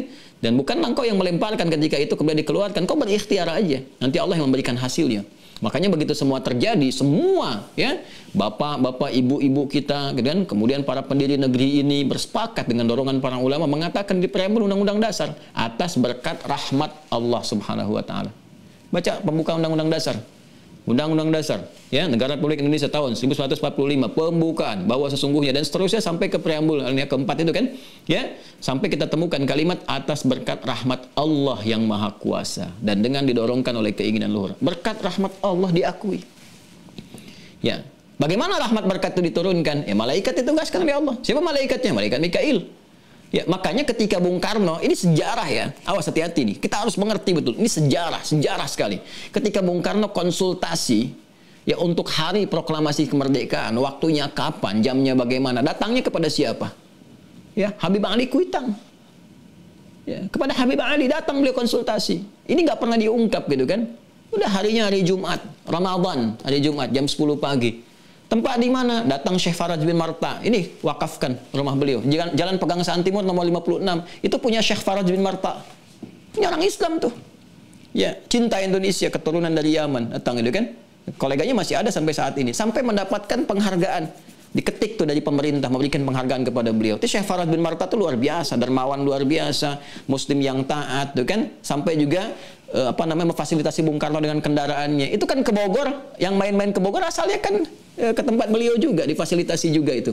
Ya, Bung Karno main ke Bogor aja difasilitasi. Ya, itu banyak hal yang kita itu harus membaca lebih dalam lagi, bahwa ada nilai-nilai keberkahan, rahmat yang tertanam. Dulu kompak semua para ulama-ulama. Itu kan nasionalis-nasionalis juga belajar bagaimana Bung Tomo kemudian meneriakan takbir Allahu Akbar. Ternyata baru diketahui sekarang lewat keluarganya menyampaikan, ya, wasiat kalau sedang kesulitan buka Al-Qur'an. Itu kan kita nggak dapat informasi itu.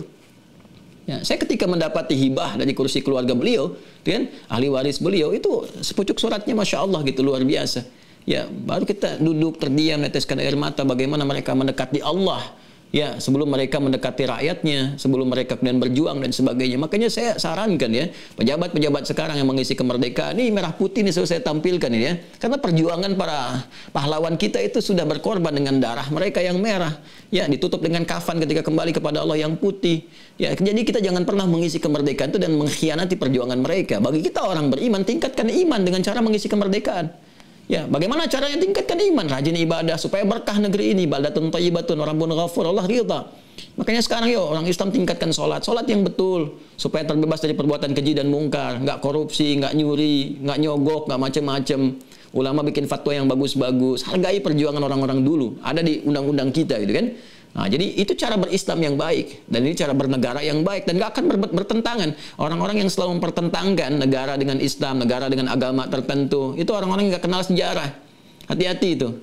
Ya, itu orang-orang gak kenal sejarah, gak tahu sejarah, gak paham, gak ngerti bicara. Ya, itu yang jadi masalah. Ya, kata ulama dulu manusia itu tipikalnya cuma 4. Ya, orang pintar tahu dirinya pintar, kan? Ya. Orang yang belum pintar, ya, jadi ini sangat menarik. Kadang-kadang saya suka ingin senyum-senyum sendiri gitu kan. Orang pintar tahu dirinya pintar, maka dia memberikan aura kepintaran kepada semua orang, ya kan? Yang kedua, orang pintar yang belum tahu dirinya pintar, dia seperti orang tidur mesti bangun, ya kan? Ya, yang ketiga, teman-teman sekalian, orang bodoh yang tahu dirinya bodoh karena tahu dia belajar, maka berpotensi jadi pintar. Yang keempat, sudah bodoh nggak tahu dirinya bodoh. Ini repot. Ya, ini dulu masih 4, sekarang ada 5. Orang bodoh, nggak tahu dirinya bodoh, dan ngajak orang lain bodoh. Ini keterlaluan. Sudah bodoh dia nekat gitu. Ini yang repot. Ya, jadi dia tuh harusnya tahu bahwa ada saham besar Islam, saham besar keagamaan dalam kelahiran negara Kesatuan Republik Indonesia. Sampai dituangkan di pembukaan Undang-Undang Dasar. Sampai dituangkan dalam pasal 29 ayat 2. Sampai negara pun dasarnya atas ketuhanan yang Maha Esa. Sampai dibentuk Pancasila, sila pertamanya ketuhanan yang Maha Esa. Sekarang pengen dipisahin agama dari negara. Ya, pengen dijauhkan dan sebagainya. Itu namanya orang bodoh, tidak tahu dirinya bodoh, dan ngajak orang lain bodoh. Itu masalah gitu. Itu mohon maaf ya teman-teman sekalian. Kita sedikit agak melompat untuk bisa memberikan pendalaman kepada diri kita. Sehingga saat bersamaan kita menjadi mukmin yang baik dan mencintai bangsa kita. Karena ini amanah. Atas berkat rahmat Allah yang Maha Kuasa. Cintai negeri kita, negara kita, itu kan. Jangan bikin yang aneh-aneh. Jauhi hal-hal yang kontraproduktif dan sebagainya, dan dengan itu insya Allah kita pun akan tenang menjalani kehidupan. Ya, itu malaikat rahmat ya. Nah, sebagai penutupnya satu lagi, kalau tadi dari kita pribadi, jadi jangan sampai begini. Mohon maaf ya, ini kan dasar nih. Ya, taat dan maksiat itu dasar karena dari kita pribadi. Jangan sampai nanti rumah bagus, mewah, punya musola apa, tapi hasil dari maksiat. Di persoalan juga. Ya, bagaimana malaikat bisa turun? Nah, sekarang alhamdulillah pribadi sudah taat, sudah bagus, sudah baik, mencoba untuk lebih baik, alhamdulillah, kan? Nah, sekarang tinggal melihat perangkat-perangkat di kehidupan kita. Ya, perangkat-perangkat hidup di rumah kita, bagaimana kita ingin hidupkan, yang kira-kira malaikat senang masuk, ya, memberikan rahmat dan sebagainya. Selain tadi kita hidupkan dengan ibadah, dengan Quran, dengan macam-macam, juga ada bagian-bagian tertentu yang disebutkan dalam hadis-hadis sahih. Bahkan para ulama menyebutkan banyak hadis bahwa malaikat itu kurang menyenangi tempat-tempat demikian. Kemarin saya berikan clue-nya apa di antaranya? Ya, hadis jelas disampaikan oleh Al-Bukhari dan Muslim, bahkan juga nanti ada hadis-hadis spesifik yang menyebutkan ya, la tadkhulul malaikatu baitan ya fihi fihi kalbun wala suratun. Ya, tidak akan masuk malaikat, maksudnya malaikat rahmat di sini, kepada satu rumah yang di dalamnya ada anjing dan juga patung-patung atau gambar. Ya, anjing sudah saya sampaikan kemarin, hukum anjing juga saya terangkan. Ya, karena perangkat yang kita sampaikan dalam konteks anjing ini bukan karena fitrah hewannya, tapi ada najis yang melekat di dalamnya. Jadi Allah sudah memfungsikan anjing diciptakan nih fungsinya begini. Maka kita pelajari. Ya, apa nih fungsi yang Allah tetapkan, hikmah dari penciptaan anjing ini? Maka tempatkan sesuai dengan tempatnya. Ya, kalau untuk penjagaan bagaimana fikihnya, kalau untuk berburu bagaimana fikihnya, kalau untuk digunakan misalnya untuk endusannya mencari sesuatu baik narkotika dan sebagainya bagaimana fungsinya, itu ada fikihnya sendiri sehingga sesuai dengan penempatannya. Kalau mau ditempatkan juga di mana, ya sehingga semua sesuai dengan tempatnya. Kalau semua sesuai dengan tempatnya, nyaman kita, tahu fikih, paham, jelas, dan sebagainya. Makanya Imam Malik pun yang membolehkan dengan sangat longgar, ya bagaimana berinteraksi dengan anjing, tetap menjaga fikih. Tempatkannya di mana, seperti apa membersihkannya, dan sebagainya. Saya pernah tinggal di Tripoli, di Libya cukup lama, mazhabnya Maliki. Ya, dan Imam Malik itu ingat, Imam Darul Hijrah, imamnya Madinah. Ya, sebelum sekarang digunakan mazhabnya Imam Ahmad bin Hambali, itu Imam Malik itu duluan. Ya, kan berganti rezim, berganti yang menguasai, penguasanya kan menetapkan memilih mazhab apa yang ingin digunakan. Ya, dulu masih Imam Malik. Imam Malik itu terkenal sekali, bahkan punya fatwa-fatwa yang sangat menarik tentang bagaimana konsisten mengikuti misalnya amal ahli Madinah yang menjadi hukum dan sebagainya. Ada itu kalau kita belajar tentang fikih. Nah, nanti menyebar sampai Imam Syafi'i pun ngajinya ke Imam Malik, diminta oleh ibunya datang ke Imam Malik belajar Muwatta dan sebagainya, gitu kan?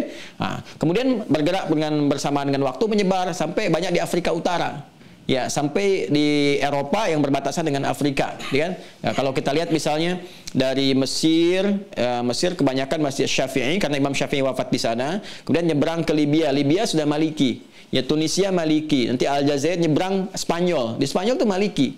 Ya, Maliki. Kemudian Italia itu seberangnya Libya itu Maliki juga. Ya, jadi kalau sholat misalnya tangannya begini nih, nggak bersedekap begini, tangannya irsal ke sini lurus, ya itu jangan langsung disimpulkan Syiah. Ya, dan yang nggak usah ditanya, ya Syiah ya, ini nggak usah. Terus nggak usah dijawab juga yang lagi sholat begitu mazhab Maliki, bukan Syekh Husain, ya. Nggak usah. Tetap aja itu sholat begini belum tentu nanti kelihatan yang Syiah itu waktu sujud bangun dari sujud kelihatan, yang tepuk-tepuk begini itu beda. Ya, itu Maliki sudah banyak menyebar dan sebagainya. Nah, ini teman-teman, apa yang mau saya sampaikan? Yang mau saya sampaikan adalah sesuatu yang sangat menarik gitu ya. Di Madinah berkelanjutan, di Libya juga demikian. Di antara fatwa beliau adalah hal terkait dengan anjing. Tapi ada tatanannya. Fikihnya begini-begini dan beliau itu orang berkah. Ya, mubarak bukan mabruk ya. Ingat mubarak, bukan mabruk. Mubarak, yang diberkahi itu mubarak. Mabruk itu termasuk satu kalimat yang sudah salah dan kaprah, menyebar, tidak pada tempatnya. Mabruk ya akhi, jangan mau. Itu sudah kesalahan kalimat. Mabruk itu asalnya dua maknanya. Yang pertama, unta lagi duduk, itu mabruk. Ya, barakal ibilu, dia unta lagi duduk. Itu mabruk sifatnya, jadi begini. Ya, kemudian dikiaskan kepada tentara yang sedang latihan, kan merayap begini tuh. Ya, makanya orang mengatakan misalnya barakal askaru, ya tentara sedang latihan gitu, begini, duduk begini. Ya. Nah, jadi kalau misalnya mabruk ya akhi. Adalah lastu mabrukan, mubarak alhamdulillah. Kalau mabruk Anda unta lagi duduk ya gitu. Ya mubarak ya, mubarak. Ya, yang bikin jenang di Kudus itu sudah betul, jenang mubarak gitu. Ya, ini mubarak bukan mabruk ya. Itu rajul mubarak, ya alim mubarak, ulama yang diberkahi, yang bagus, yang kalau ta'lim itu pakai pakaian bagus, macam-macam, berusaha menyampaikan seakan-akan diawasi oleh Allah Subhanahu wa taala, merasakan kuat, seakan-akan berhadapan dengan Rasulullah sehingga merasakan keseriusan dalam belajar. Itu Imam Malik, sampai dia sangat lebah pun memerah, tidak berhenti mengajarnya, tetap untuk menjaga taklim terhadap hadis. Punya fikihnya sendiri, diterangkan demikian. Nah, kalau kita misalnya dalam kondisi-kondisi tertentu berkesesuaian profesi yang membutuhkan misalnya ya dari anjing ini untuk digunakan, pelajari fikihnya dulu. Ya, di kepolisian bidang tertentu ada gunakan, di tentara gunakan, pelajari fikihnya kalau Anda muslim, lihat bagaimana membersihkan dan sebagainya dan seterusnya. Itu poin satu ya. Nah, jangan sampai kemudian kita nggak paham dibawa masuk rumah. Kejadian zaman Nabi. Ya, satu kali malaikat nggak mau masuk, malaikat Jibril padahal itu nggak mau masuk. Ya, kenapa? Ternyata diketahui ada anjing masuk bersembunyi di bawah tempat tidur gitu kan. Nah, kemudian setelah itu dikeluarkan, keluar baru masuk, bersih dan sebagainya. Jadi ini memberikan kesan kepada kita, hadisnya sahih, ya, hadisnya sahih. Jadi memberikan kesan kepada kita teman-teman sekalian bahwa kalaupun ada yang pelihara dan sebagainya, ada pilihlah hewan-hewan ini bagi orang Islam ya. Bagi orang beriman juga, yang Islamnya pun beriman juga. Dan ini no debate. Jadi bukan yang untuk didebat. Kalau didebat berarti imannya bermasalah, gitu kan? Ya, saya tidak mengatakan tidak boleh memelihara. Kalau mau memelihara pun silahkan, ada fikihnya. Ya, fikihnya pelajari dulu di mana ditempatkan, seperti apa jalannya dan sebagainya, fungsinya bagaimana. Tapi kalau mau yang aman, ya masih ada yang lain, ada kucing, gitu kan? Lihat, boleh silahkan yang lucu-lucu, ada hewan-hewan yang kira-kira bermanfaat. Ya, ikan di luar bisa dilihat, silahkan. Ya, kalau kodok bagaimana Ustadz? Ya silahkan saja, gitu kan. Sepanjang misalnya Anda dapatkan manfaat-manfaatnya. Iguana bagaimana Ustadz? Silahkan saja. Kura-kura bagaimana Ustadz? Ya silahkan saja. Ya, sepanjang di dalamnya tidak ada sesuatu yang menghambat, misalnya rahmat itu turun dan seterusnya. Jelas ya? Nah, kemudian patung-patung, patung dan turunan seperti gambar-gambar yang tidak dibenarkan. Nah, ini butuh detail di fikih. Saya ingin tunjukkan kitab bagus. Ini yang kemarin saya sampaikan. Ada kitab judulnya Rawa'iul Bayan fi Tafsiri Ayatil Ahkam. Ini. Ya, Rawa'iul Bayan fi Tafsiri Ayatil Ahkam. Alhamdulillah kami ngaji ini khatam 3 kali kurang lebih di Indonesia sama di Tripoli, ya kan? Alhamdulillah. Dan kita belajarnya sambil menghafalkan hukumnya apa. Ini termasuk yang terbaik, ya. Termasuk yang terbaik di bidangnya. Karya Syekh Muhammad Ali As-Sabuni, meninggal beberapa waktu yang lalu, gitu kan? Ini Masya Allah, ini luar biasa, bukunya sangat bagus. Ini kitab tafsir khusus membahas tentang hukum-hukum di dalamnya. Ya, tapi berdasarkan ayat-ayat Quran. Ini ada ayat begini, membawa persoalan hukum, fikih, apa hukumnya. Nanti diturunkannya luar biasa indah. Ayatnya dulu, kemudian makna mufradatnya, setelah itu i'rabnya, setelah itu kemudian makna ijmali, makna umumnya bagaimana, setelah itu hukum dengan pendapat ulama. Jadi hukum pun ditarjih. Ya, ini ada persoalan nih, apa hukum patung misalnya kan dalam Islam. Persoalannya apa? Ada berapa persoalan? Dijelaskan dulu dari mana asal usulnya, dari patung begini, kemudian yang tadinya boleh jadi haram begini, sampai pendapat ulamanya, hadisnya apa dan sebagai kesimpulannya apa. Ini tafsir Ayatul Ahkam, ya, karya Syekh Muhammad Ali As-Sabuni. Sudah ada terjemahannya. Ada terjemahannya bahasa Indonesia. Kalau ada yang seperti ini halaman 281 jilid kedua. Ya, pembahasan tentang surat Sabah, surah 34. Ya, ayat ke-13. Kalau mau dari ayat 11-nya supaya terurut boleh 11, 12, 13, 14. Nanti di ayat 13-nya surah 34 ayat 13 itu ada pembahasan tentang ini. Ya, saya dulu belajar ya termasuk menghafal juga, jadi insya Allah masih ingat ini ya. Ya, di halaman 281. Nah, ini ada pembahasan. Nah, ini dia. Hukmut tamathil was-suwar, ya. Al-Muhadarah Ats-Tsaminah Asyar. Pembelajaran yang ke-18, ya. Hukmu tamathil waswar, hukum ya patung-patung, waswar dan gambar-gambar. Nah, ini nanti saya berikan penjelasan singkatnya aja ya. Secara singkat gambarannya begini, nanti detailnya saya berikan penjelasan dari sini gitu. Jadi nanti kita tahu mana yang boleh, mana yang enggak di antara patung-patung ataupun terkait dengan gambar-gambar. Nah, asal patung, teman-teman sekalian, ini asalnya tersambung kepada masa Nabi Nuh alaihissalam. Ya ulang ya, masa Nabi Nuh alaihissalam. Nah, kalau masa Nabi Nuh berarti suratnya surat Nuh. Buka surah ke-71 surat Nuh. Langsung aja ke ayat 23, buka mushafnya. Quran surat 71, teman-teman di Mira buka mushaf. Ingat ya, setiap ngaji dengan saya dimanapun, itu selalu ada mushaf. Kita sebentar lagi berhenti ya. Jadi tolong fokuskan baik-baik. Quran surat 71 Nuh ayat 23. Ya, wa qalu la tadharunna alihatakum wa la tadharunna wadda. Ada ayatnya? Wala suwa'a, kan? Wa yaghutha, kemudian kesananya ya'uqa wa nasra, gitu ya. Ada wa qalu la tadharunna alihatakum. Dan mereka berkata, gitu kan, jangan tinggalkan tuhan-tuhan kalian, gitu kan? Nah, jadi singkatnya begini. Ketika Nabi Adam alaihissalam ya kemudian turun mengawali misi di muka bumi dengan pasangan Sayyidah Hawa, ya semoga Allah rahmati muliakan keduanya, gitu kan, Abul Bashar.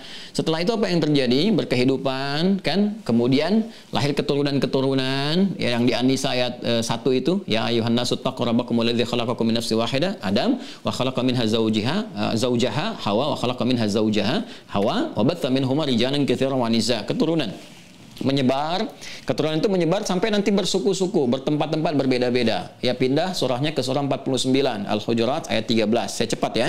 Ya ayyuhan nasu inna khalaqnakum min dzakari wa untha, ya laki-laki perempuan, wa ja'alnakum syu'uban wa qabaila. Dan kemudian kalian berbeda-beda tempat, ya. Generasinya kemudian berubah, ada meninggal dunia, Hawa meninggal, generasi berkelanjutan, ya sampai kemudian beda-beda tempat, beda-beda kabilah dan sebagainya. Ya li ta'arafu, untuk saling menjalin satu harmoni supaya harmoni kehidupan itu. Makanya sekarang beda bangsa, beda negara, beda suku, tempat, RT, RW, itu udah ada cuma di satu ayat di Al-Quran, surah 49 ayat 13. Nah, bagaimana cara membangun harmoni itu? Dengan meningkatkan takwa. Inna akramakum indallahi atqakum.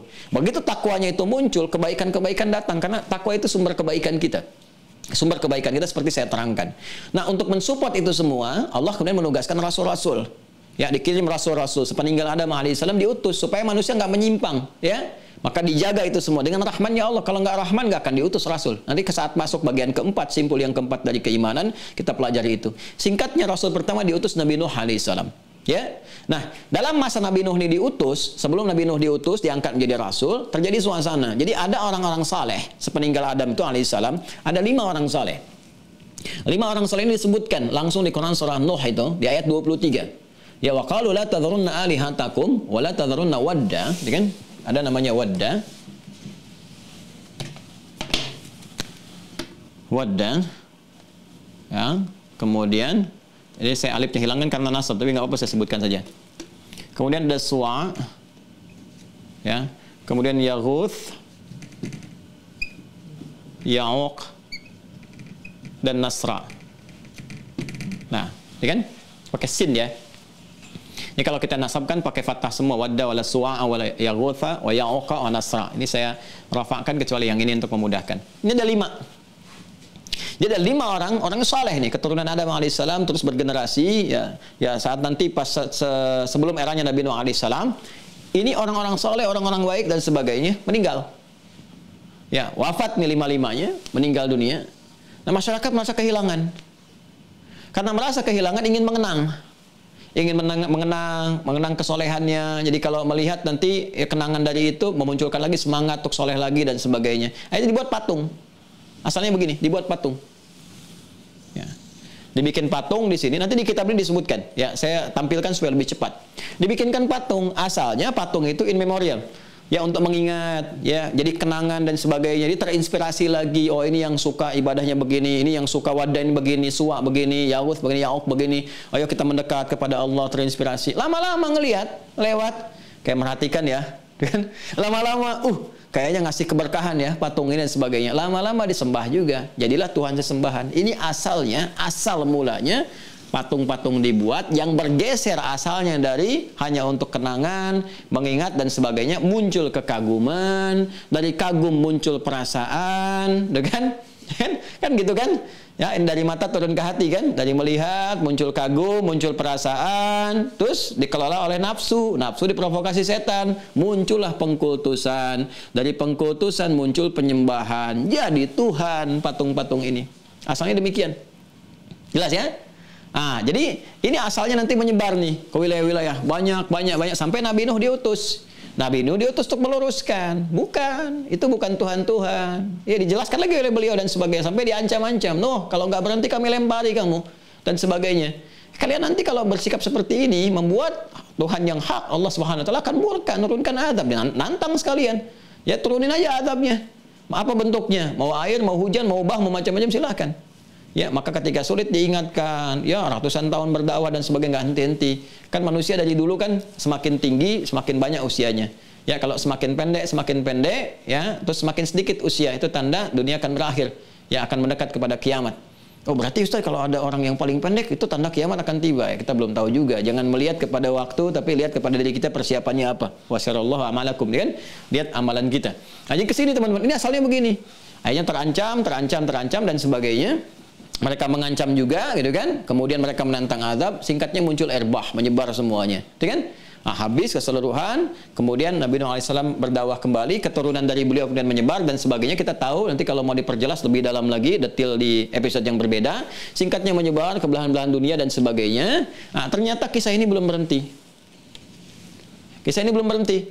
Ya, sebagian dari mereka yang menyimpang tetap mengingat dan sebagainya, meneruskan ini kembali.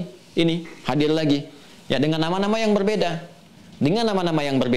Nah, sampai tibalah kemudian di masa Nabi Sulaiman alaihissalam untuk meluruskan ini semua. Makanya Nabi Sulaiman memberikan contoh. Ya, kalaupun mau dibangun misalnya dari tanah kah, dari perunggu kah misalnya, dari tembaga kah, dari macam-macam kah, yang dibangun itu bukan untuk sesembahan. Ya, tapi yang dibangun adalah sesuatu yang mendekatkan diri kita kepada Allah Subhanahu wa taala. Maka beliau membangun mihrab. Pertama mihrab. mihrab. Ya. Ini saya lompat ya ke zaman Nabi Sulaiman nih. Ya, kalau mau kita sedikit aja flashback sedikit, kita bisa singgah dulu ke masa Nabi Ibrahim. Ya kan? Ya, Nabi Sulaiman kan jauh ya. Nanti setelah Nabi Sulaiman atasnya ke Daud, terus ke Musa, terus ke atasnya lagi kan ketemu Nabi Ibrahim alaihissalam. Ya, setelah Nabi Nuh ke Nabi Ibrahim, ya ketemu di masa Nabi Ibrahim hidup lagi nih. Ya, hidup lagi di daerah Ur itu kan. Kalau sekarang di wilayah Mesopotamia berarti Irak ya, di daerah Ur itu. Itu macam-macam hidup lagi, patung hidup lagi. Ya, bahkan kolega terdekat Nabi Ibrahim pun itu pembuat patung juga, Azar ya dan sebagainya. Itu bikin patung lagi. Dengan konsepsi yang berbeda seperti yang dulu. Ini sudah sembahan lagi dan sebagainya. Maka diutus Nabi Ibrahim meluruskan lagi. Ya, patung-patungnya nanti ada yang terbesar. Disebut dengan Dewa Matahari. Ya, kemudian setelahnya ada bulan. Dan bintang-bintang. Ini ada 3 ini. Ya, makanya Nabi Ibrahim ingin membuktikan yang dianggap dewa oleh mereka itu sehingga diwujudkan patung dalam bentuk itu. Anda kalau lihat dokumentasi sejarah di Ur, bisa di googling, dicek, itu ada. Ya, ada. Makanya ketika Al-Quran menyampaikan di surat Al-An'am itu, yang menyampaikan falamma janna alaihil lailu, maka ketika malam telah tiba gitu kan, melihat bulan, oh ini Tuhan yang dituhankan ini, yang kata mereka ini Tuhan saya gitu kan, Tuhan kita semua. Tapi ketika falamma afala, ketika tenggelam, oh ini kok Tuhan tenggelam? Terus lihat matahari, hadza akbar, ini lebih besar, mungkin yang dianggap Tuhan. Tapi ketika hilang tenggelam, masa Tuhan tenggelam lagi? Berpikir beliau. Maka minta petunjuk kepada Allah Subhanahu wa taala. Tunjukkan kepadaku ya Allah Tuhan yang benar supaya baik, supaya bisa berikan pencerahan kepada mereka. Makanya digambar patung-patung mereka itu ketika digambar Tuhan di atasnya ada tanda, ada matahari, ada bulan, ada bintang gemintang, itu kelihatan. Dan itu di Al-Qur'an membuktikan kebenaran Al-Qur'an. Cek bandingkan dengan kisah yang lain. Mereka hanya menyampaikan kisah tentang Ibrahim, menghancurkan berhala, patung, tapi nggak menjelaskan detailnya bagaimana. Al-Qur'an menjelaskan itu. Dijelaskan seperti apa bentuknya. Makanya ketika itu Ibrahim datang kepada yang paling besarnya sekalian, ya kan?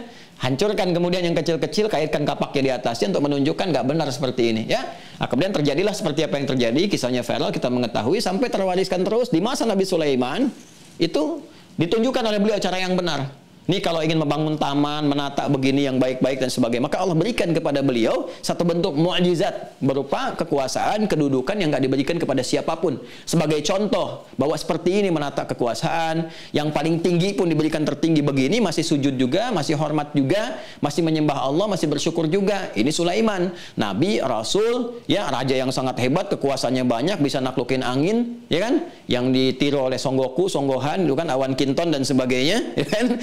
Kemudian bisa menaklukkan jin, bisa macam-macam dan sebagainya, gitu kan? Itu masih sujud sama Allah, masih bersyukur, gitu kan? Masih berlaku adil dan sebagainya. Anda bukan nabi, bukan rasul, kekuasaan kecil, gak bisa naklukin angin, gak bisa manggil awan, gitu kan? Dan sebagainya, masih sombong, gak mau sholat dan sebagainya, gitu kan? Maka bagaimana pertanggungjawaban di hadapan Allah Subhanahu wa taala?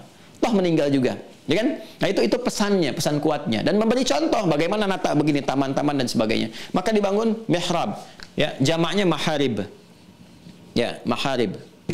Itu bentuk tunggalnya mihrab. Mihrab itu seakar dengan kata haraba, harbun, peperangan, ya. Ya, apa yang dimaksud di sini? Makna kiasan. Nanti kalau ngaji kita temukan. Maknanya kiasan, bukan hakiki. Ya, mihrab tempat yang tersekat untuk ibadah, memproklamirkan perang terhadap setan. Karena setan kan menggeser kita dari ibadah, menjauhkan dari ibadah. Kita ingin mengatakan saya perang dengan setan. Kamu musuh. Innahu lakum aduwwum mubin. Ini musuh yang nyata. Ya kan? Kalau musuh kan diperangi. Ya kan? Ya, beda antara musuh dengan lawan, itu lain. Dia lawan bertanding, itu lawan. Jadi saat dia beraktivitas aja jadi lawan, setelah itu jadi teman lagi. Ya, permainan bulu tangkis, mainan sepak bola itu lawan. Lawan mana nih? Lawan itu. Melawan di situ, fight gak apa-apa, setelah itu jadi teman lagi. Kalau musuh beda. Ya, makanya persepsikan semua gambaran kita itu kalaupun berkompetisi dilawan, bukan musuh. Kalau musuh saling menyakiti. Ya musuh cukup setan aja gitu ya. Nah, setan itu musuh, karena itu harus diperangi. Maka tempat yang menyekat kita ya dari godaan setan yang kita proklamirkan, kita perang nih dengan setan gitu kan. Kita khususkan untuk ibadah, tunjukkan kepada Allah bahwa dengan itu akan ada cahaya kuat dalam diri kita, setan nggak mampu menggoda kita. Tempat yang tersekat menunjukkan kesungguhan untuk ibadah disebut mihrab namanya. Makanya saya sering katakan tempat ini dikhususkan untuk ibadah, nggak bercampur dengan yang lain. Tapi secara bahasa akarnya itu terdapat hybrid, turunan derivasi dari kata haraba, yang tempat dikhususkan untuk ibadah, memproklamirkan perang terhadap setan. Jadi bikin mihrab-mihrab, bangunan-bangunan tersekat khusus untuk ibadah. Ya makanya di terjemahan itu disebutkan bangunan-bangunan megah, tapi dikhususkan untuk ibadah. Hebat kan? Ya, masjid bikin yang bagus, tunjukkan ibadah, tempat ibadah kita bagus, musola bikin yang bagus, rumah-rumah pun yang bagus, isi dengan ibadah. Itu poinnya. diajarkan Nabi Sulaiman. Silakan, Anda nggak disoal kok, ingin jadi kaya silakan, rumah bagusin yang hebat dan sebagainya, bikin, tempatin sebagai ibadah, kan? Buat tempat untuk zikir dan sebagainya dan seterusnya, tempat isi dengan baik, sehingga bagian dari tanda syukur, ya. Wa qalilun min ibadiyasy syakur, ya kan? Nanti disebutkan sedikit dari hamba yang bersyukur, yang paham esensi semua itu terjadi. Kemudian wa tamathil, ya, tamathil. Tamathil itu jamak dari timsal. Apa itu timsal? Ya, timsal itu secara bahasa sama dengan surah. Ya, apa itu surah? Surah itu sesuatu gambaran, ya kan, yang dibuat sebagai imitasi dari yang asli. Ya, dibuat mirip seperti yang asli. Itu disebut dengan surah. Ada yang berbentuknya misalnya 3 dimensi, berbentuk bayangan, itu yang disebut dengan patung. Ya, ada yang dilukis, berbentuk lukisan atau gambar. Ya, makanya nanti kalau baca hadis, Nabi berbicara tentang surah misalnya, lihat konteksnya, apakah yang dimaksud patung, timsal atau gambar. Ya, nanti ini dalam hadis-hadis terkait patung-patung, ya, yang ada di sekitaran Ka'bah dan sebagainya. Nanti mungkin saya bikin episode tersendiri untuk menerangkan itu semua supaya nggak salah nanti kita memahaminya. Apakah benar ada patung-patung atau gambar di dalam Ka'bah itu, gitu kan? Seperti apa kemudian itu disikapi oleh Nabi? Nanti ada pembahasannya tersendiri. Nah, jadi kalau disebutkan tamathil, timsal, itu jelas patung. Ya kan? Kalau disebutkan suratun, itu bisa ada 2 makna. Bisa jadi patung, timsal, atau kemudian yang kedua gambar. Gambar-gambar yang dibuat, dilukiskan, yang tidak menghadirkan bayangan. Bisa yang dipahat, bisa yang tidak. Jadi kalau kita baca ayatnya di sini, ya, ke ayat 13 kita langsung, ya'maluna lahu ma yasha min mahariba wa tamathila wa jifanin kal jawab. Jadi bikin piring-piring seperti kolam. Ya, kolam yang dimaksudkan di sini. Jadi boleh Anda bikin rumah ada kolam renangnya, silahkan. Bikin rumah ada kolam renangnya, hiasan taman-taman macam, dan membuat taman itu yang menjadikan kita ingat kepada Allah. Ya, makanya dulu orang di Spanyol, kalau Anda main-main ke Spanyol misalnya melihat dan sebagainya, itu rumah orang-orang dulu tamannya itu di dalam, bukan di luar. Untuk dinikmati. Jadi bikin taman itu untuk Anda nikmati. Orang sekarang kan bikin di luar kan, untuk orang lihat gitu kan. Ya bikin taman tuh supaya kita lagi tegang ya, ke ruang tengah lihat taman, enak lagi, zikir lagi, murojaah Quran, kecuali taman umum. Ya, taman umum silahkan gitu. Nah, ini disebut jifaning kil jawab. Jadi piring-piring besar seperti kolam. Kita bisa tafsirkan sekarang dengan kolam renang, dengan macam-macam hiasan-hiasan taman. Wa qudur rasiat, periuk-periuk besar. Dan ini terwariskan. Makanya kan kalau Anda lihat penemuan-penemuan zaman dulu, kan artefak-artefak, pernah kan lihat periuk besar, piring-piring macam-macam. Itu sudah ada seninya zaman Nabi Sulaiman, terwariskan terus ke bawah. Nah, timsal yang dibuat itu apa? Yang dibuat oleh Nabi Sulaiman adalah yang pertama dari makhluk-makhluk yang tidak bernyawa, benda-benda yang tidak bernyawa. Dalam arti bukan seperti manusia, hewan, dan sebagainya. Ya, dibikin bentuk-bentuk bangunan, misalnya tumbuhan-tumbuhan, dan sebagainya. Nah, itu tafsir ulama pertama yang demikian. Untuk meluruskan persepsi, jangan sampai membuat, nah ini yang disimpulkan oleh para ulama. Sehingga nanti turun di masa Nabi Muhammad SAW, pengharaman yang ketat terhadap satu kualifikasi yang kita akan terangkan. Ya, Nabi Sulaiman ingin mengajarkan, kalau mau bikin benda-benda yang dipahatkah, dibikinkah, kemudian jadi patungkah, macam-macam, jangan yang berpotensi menghadirkan satu pengkultusan. Rasa kekaguman mendalam sehingga muncul aura syirik di dalamnya. Wih, kayaknya gambar itu ngelihat saya ya, gitu kan? Wah, kayaknya kalau ngelihat gambar itu saya menjadi semacam terperhatikan, tercerahkan, macam-macam. Nah, itu nggak boleh. Itu asalnya, karena ketika Nabi Sulaiman diberikan izin oleh Allah untuk membuatnya, untuk mencontohkan kepada kita, itu untuk menghindari segala hal yang memunculkan kesyirikan. Kekaguman mendalam, dari kekaguman itu muncul pengkultusan, dari pengkultusan muncul kemudian penghambaan. Itu yang dilarang. Nah, ini yang terjadi problemnya di masa Nabi Nuh alaihissalam. Ya, hidup lagi di masa Nabi Ibrahim alaihissalam. Maka di Nabi Sulaiman diluruskan yang demikian itu. Ya, meninggal Nabi Sulaiman alaihissalam, hidup lagi, menyebar lagi. Ya, sampai menyebar di wilayah Yaman, sampai ada yang jualan patung, dibikin patung orang-orang, sampai patung Nabi Ibrahim pun dibikinin lagi. Ya. Sampai nanti ke era mendekat ke Nabi Muhammad SAW, sepeninggal Nabi Isa, dibikinin patung juga. Ibunya, Sayyidah Maryam, dibikinin patung juga. Nabi Isa dibikinin patung juga. Nanti ditemukan patungnya, patung Maryam, ya Bunda Maria, patungnya Nabi Isa alaihissalam, patung Nabi Ibrahim, patung orang-orang soleh, dibikinin semua. Sampai namanya beda-beda. Ya, makanya nanti seorang saudagar, pedagang besar dari Mekah lu nggak ada patung, hanif semua. Bagus semuanya. Jadi persoalan kemudian, karena Mekah itu kosmopolitan, tempat untuk orang haji kumpul banyak, dan dibaca peluang untuk bisa berdagang, bisnis. Wajar kalau orang ngelihat kerumunan kan potensi ekonomi, bisa menghasilkan sesuatu. Itu wajar, di Al-Quran pun ada ayatnya. Quran surah kedua Al-Baqarah ayat 198. Ya. Jadi kalau Anda mau datang ke musim haji untuk haji, boleh dapat pahala bagus. Ada yang datang untuk berdagang. Ya, laisa alaikum junahun an tabtaghu fadlan min rabbikum. Enggak ada dosa kalau kalian mau datang ke sana cuma sekedar untuk jualan, silakan aja. Tapi nggak dapat pahala hajinya, dapat pahala jualan. Makanya ada orang ke sana tuh bikin kios-kios awal itu nggak ikut haji, sebagian dari mereka untuk jualan aja. Bahkan dahsyatnya itu lihat oleh mereka, dilihat tuh jamaah mana yang paling banyak. Indonesia, belajar kosakata. Jadi sebelum Anda datang, saya dulu tenaga musim haji. Jadi melihat tuh, oh mereka siap-siap. Saya datang 30 hari, sebulan sebelum jamaah datang. Melihat, mereka udah bikin. Ya nyewa kios-kios, belajar, nanya-nanya ke kita. Ini bahasa Indonesianya apa? Ya makanya begitu turun jamaah Indonesia, ibu, sini, murah. Padahal mahal. Tahu tuh, harga 30 hari, 10 hari, 5 hari dengan musim haji, kita tahu betul harganya berapa. Ibu, sini, murah. Dia pelajarin, nawar berapa? Oh berapa ini nawar? Ini 5 rial saja, 5 rial saja. Itu mereka belajar. Haji enggak. Ya, dulu sudah ada, sejak zaman jahiliyah, 150 tahun sebelum Nabi diutus, sudah ada semuanya itu. Nah, mereka mengerti. Wah ini diantara tokohnya siapa? Amr bin Lu'ay. Dia pedagang besar itu, terhormat. Cuman agama kurang, taunya bisnis. Sehingga ketika dia jalan ke Syam, ke Yaman, lihat nih, waduh, di sini ada orang yang nyembah-nyembah patung, banyak lagi orangnya. Wah, kalau patung ini dipindah nih ke Ka'bah, diusulkan itu kan, dipindahkan ke sana, akan banyak orang lagi lebih datang. Karena dia merasa Tuhan-Tuhan mereka ada di Ka'bah, dekat situ.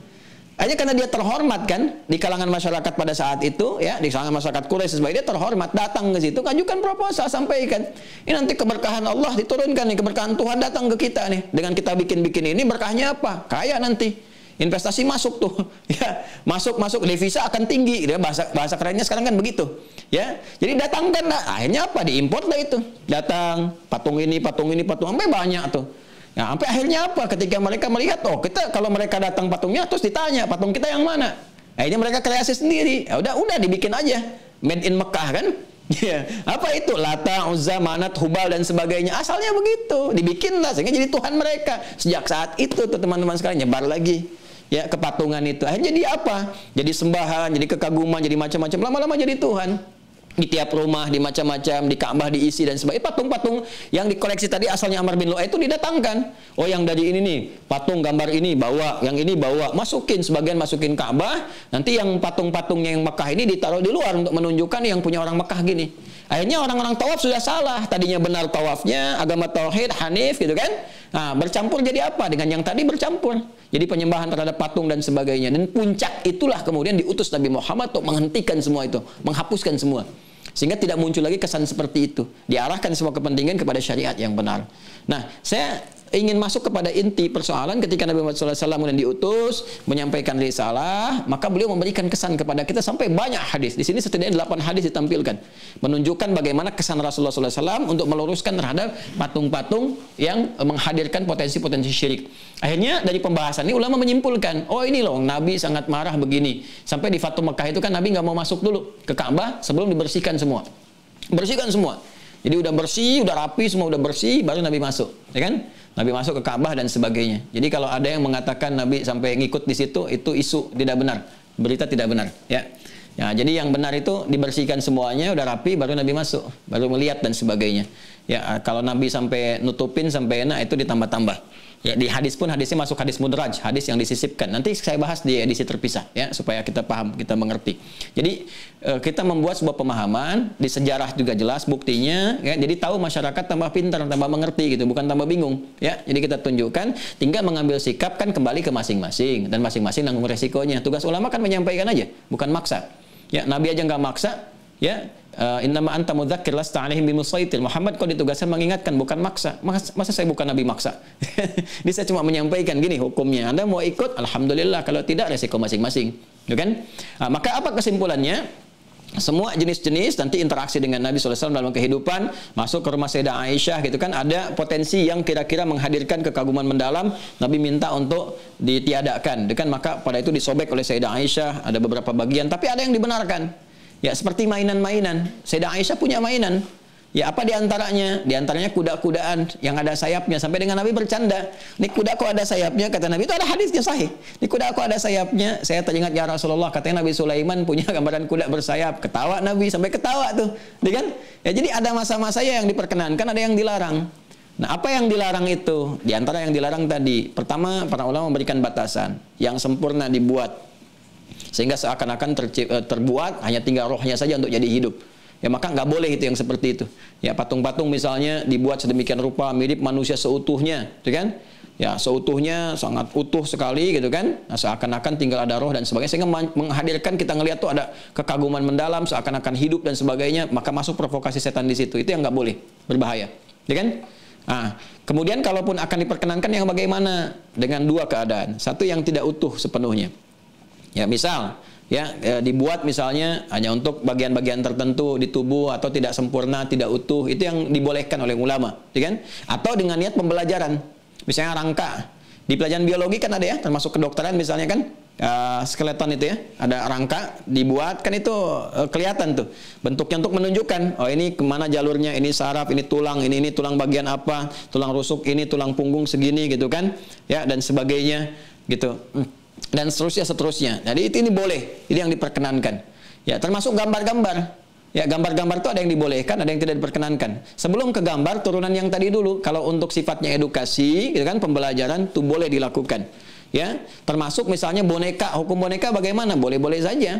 Ya, boleh-boleh saja boneka. Itu kan yang dikecualikan. Ya, dikecualikan. Mana ada orang nyembah boneka gitu kan? Kecuali boneka yang diniatkan untuk sesembahan. Kalau untuk main-mainan, semacam mainan biasa, dan itu pun pendesainnya jangan dimirip-miripkan semirip-miripnya.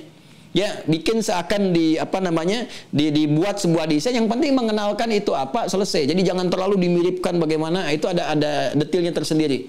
Ya, bikin harimau misalnya kan, harimaunya agak ketawa dikit gitu kan, dibikinin bagaimana sehingga ya jadi mainan aja. Ya, bukan dibikinin semirip-miripnya sehingga anak-anak malah jadi takut dan sebagainya, itu yang salah juga. Silahkan bikin untuk boneka, apa hukum boneka? Sah, boleh sepanjang dibuat, disesuaikan dengan konteks mainan yang tidak menghadirkan satu unsur penyembahan-penyembahan atau kekaguman berlebihan sehingga menilai sebagai makhluk yang bisa bergerak dan sebagainya. Itu yang tidak diperbolehkan. Hukum yang lainnya ada. Kemudian gambar juga demikian, sama. Ya, gambar-gambar yang menghasilkan satu tujuan untuk kekaguman tertentu atau pengkultusan atau sebagai jimat dan sebagainya, itu nggak boleh.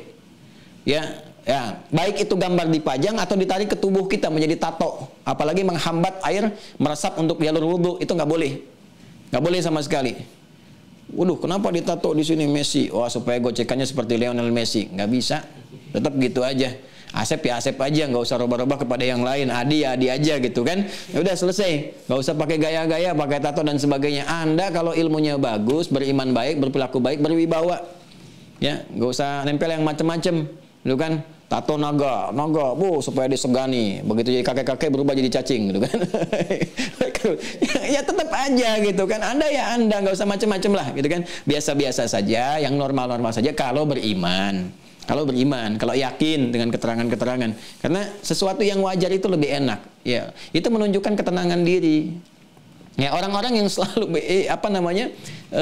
bisa ngelihat lah, ada orang gelisah, nggak stabil, untuk kestabilan tuh larinya ke tempat-tempat karena belum tahu.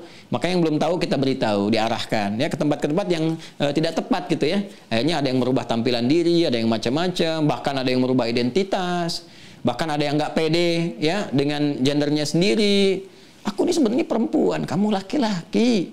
Ya, aku perempuan. Aku kayaknya tuh perempuan yang terperangkap di jiwa laki-laki. Enggak, kamu tetap perempuan. Ya, kamu tetap laki-laki.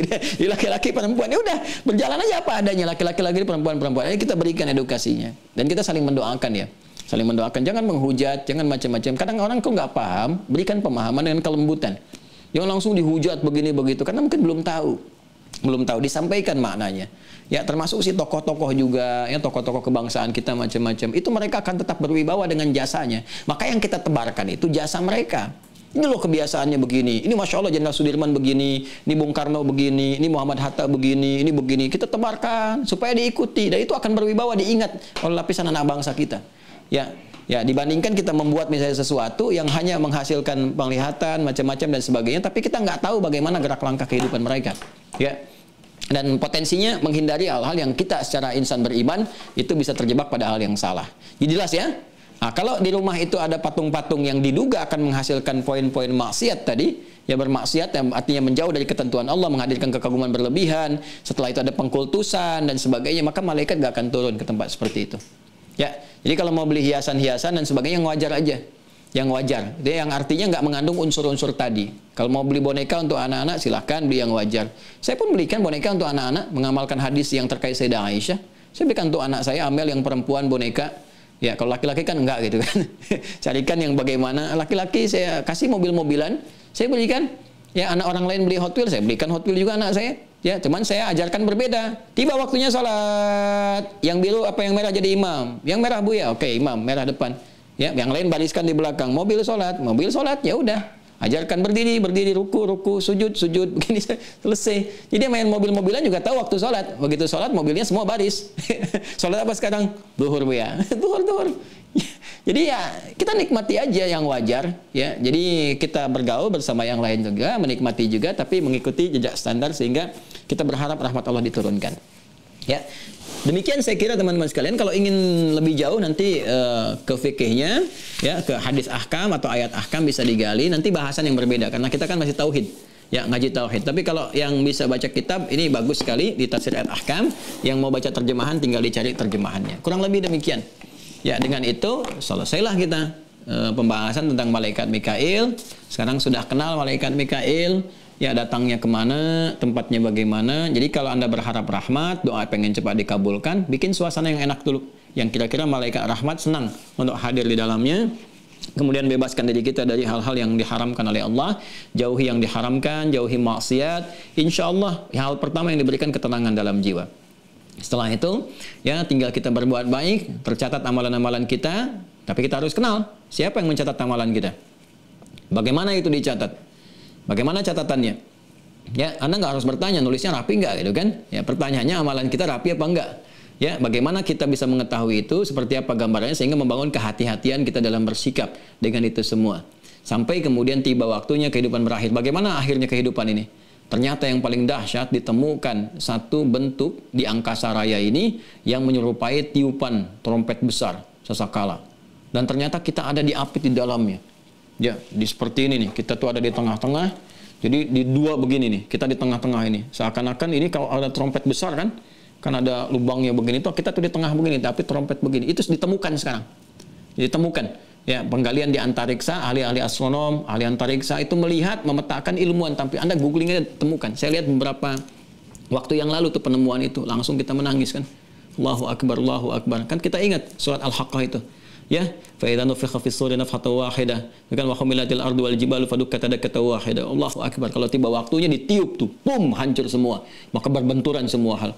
Jadi kalau kita bawa trompet yang besar kemudian bawa benda yang lunak ditiupkan, pup, ya, balonnya kan bisa meledak. Ya kan?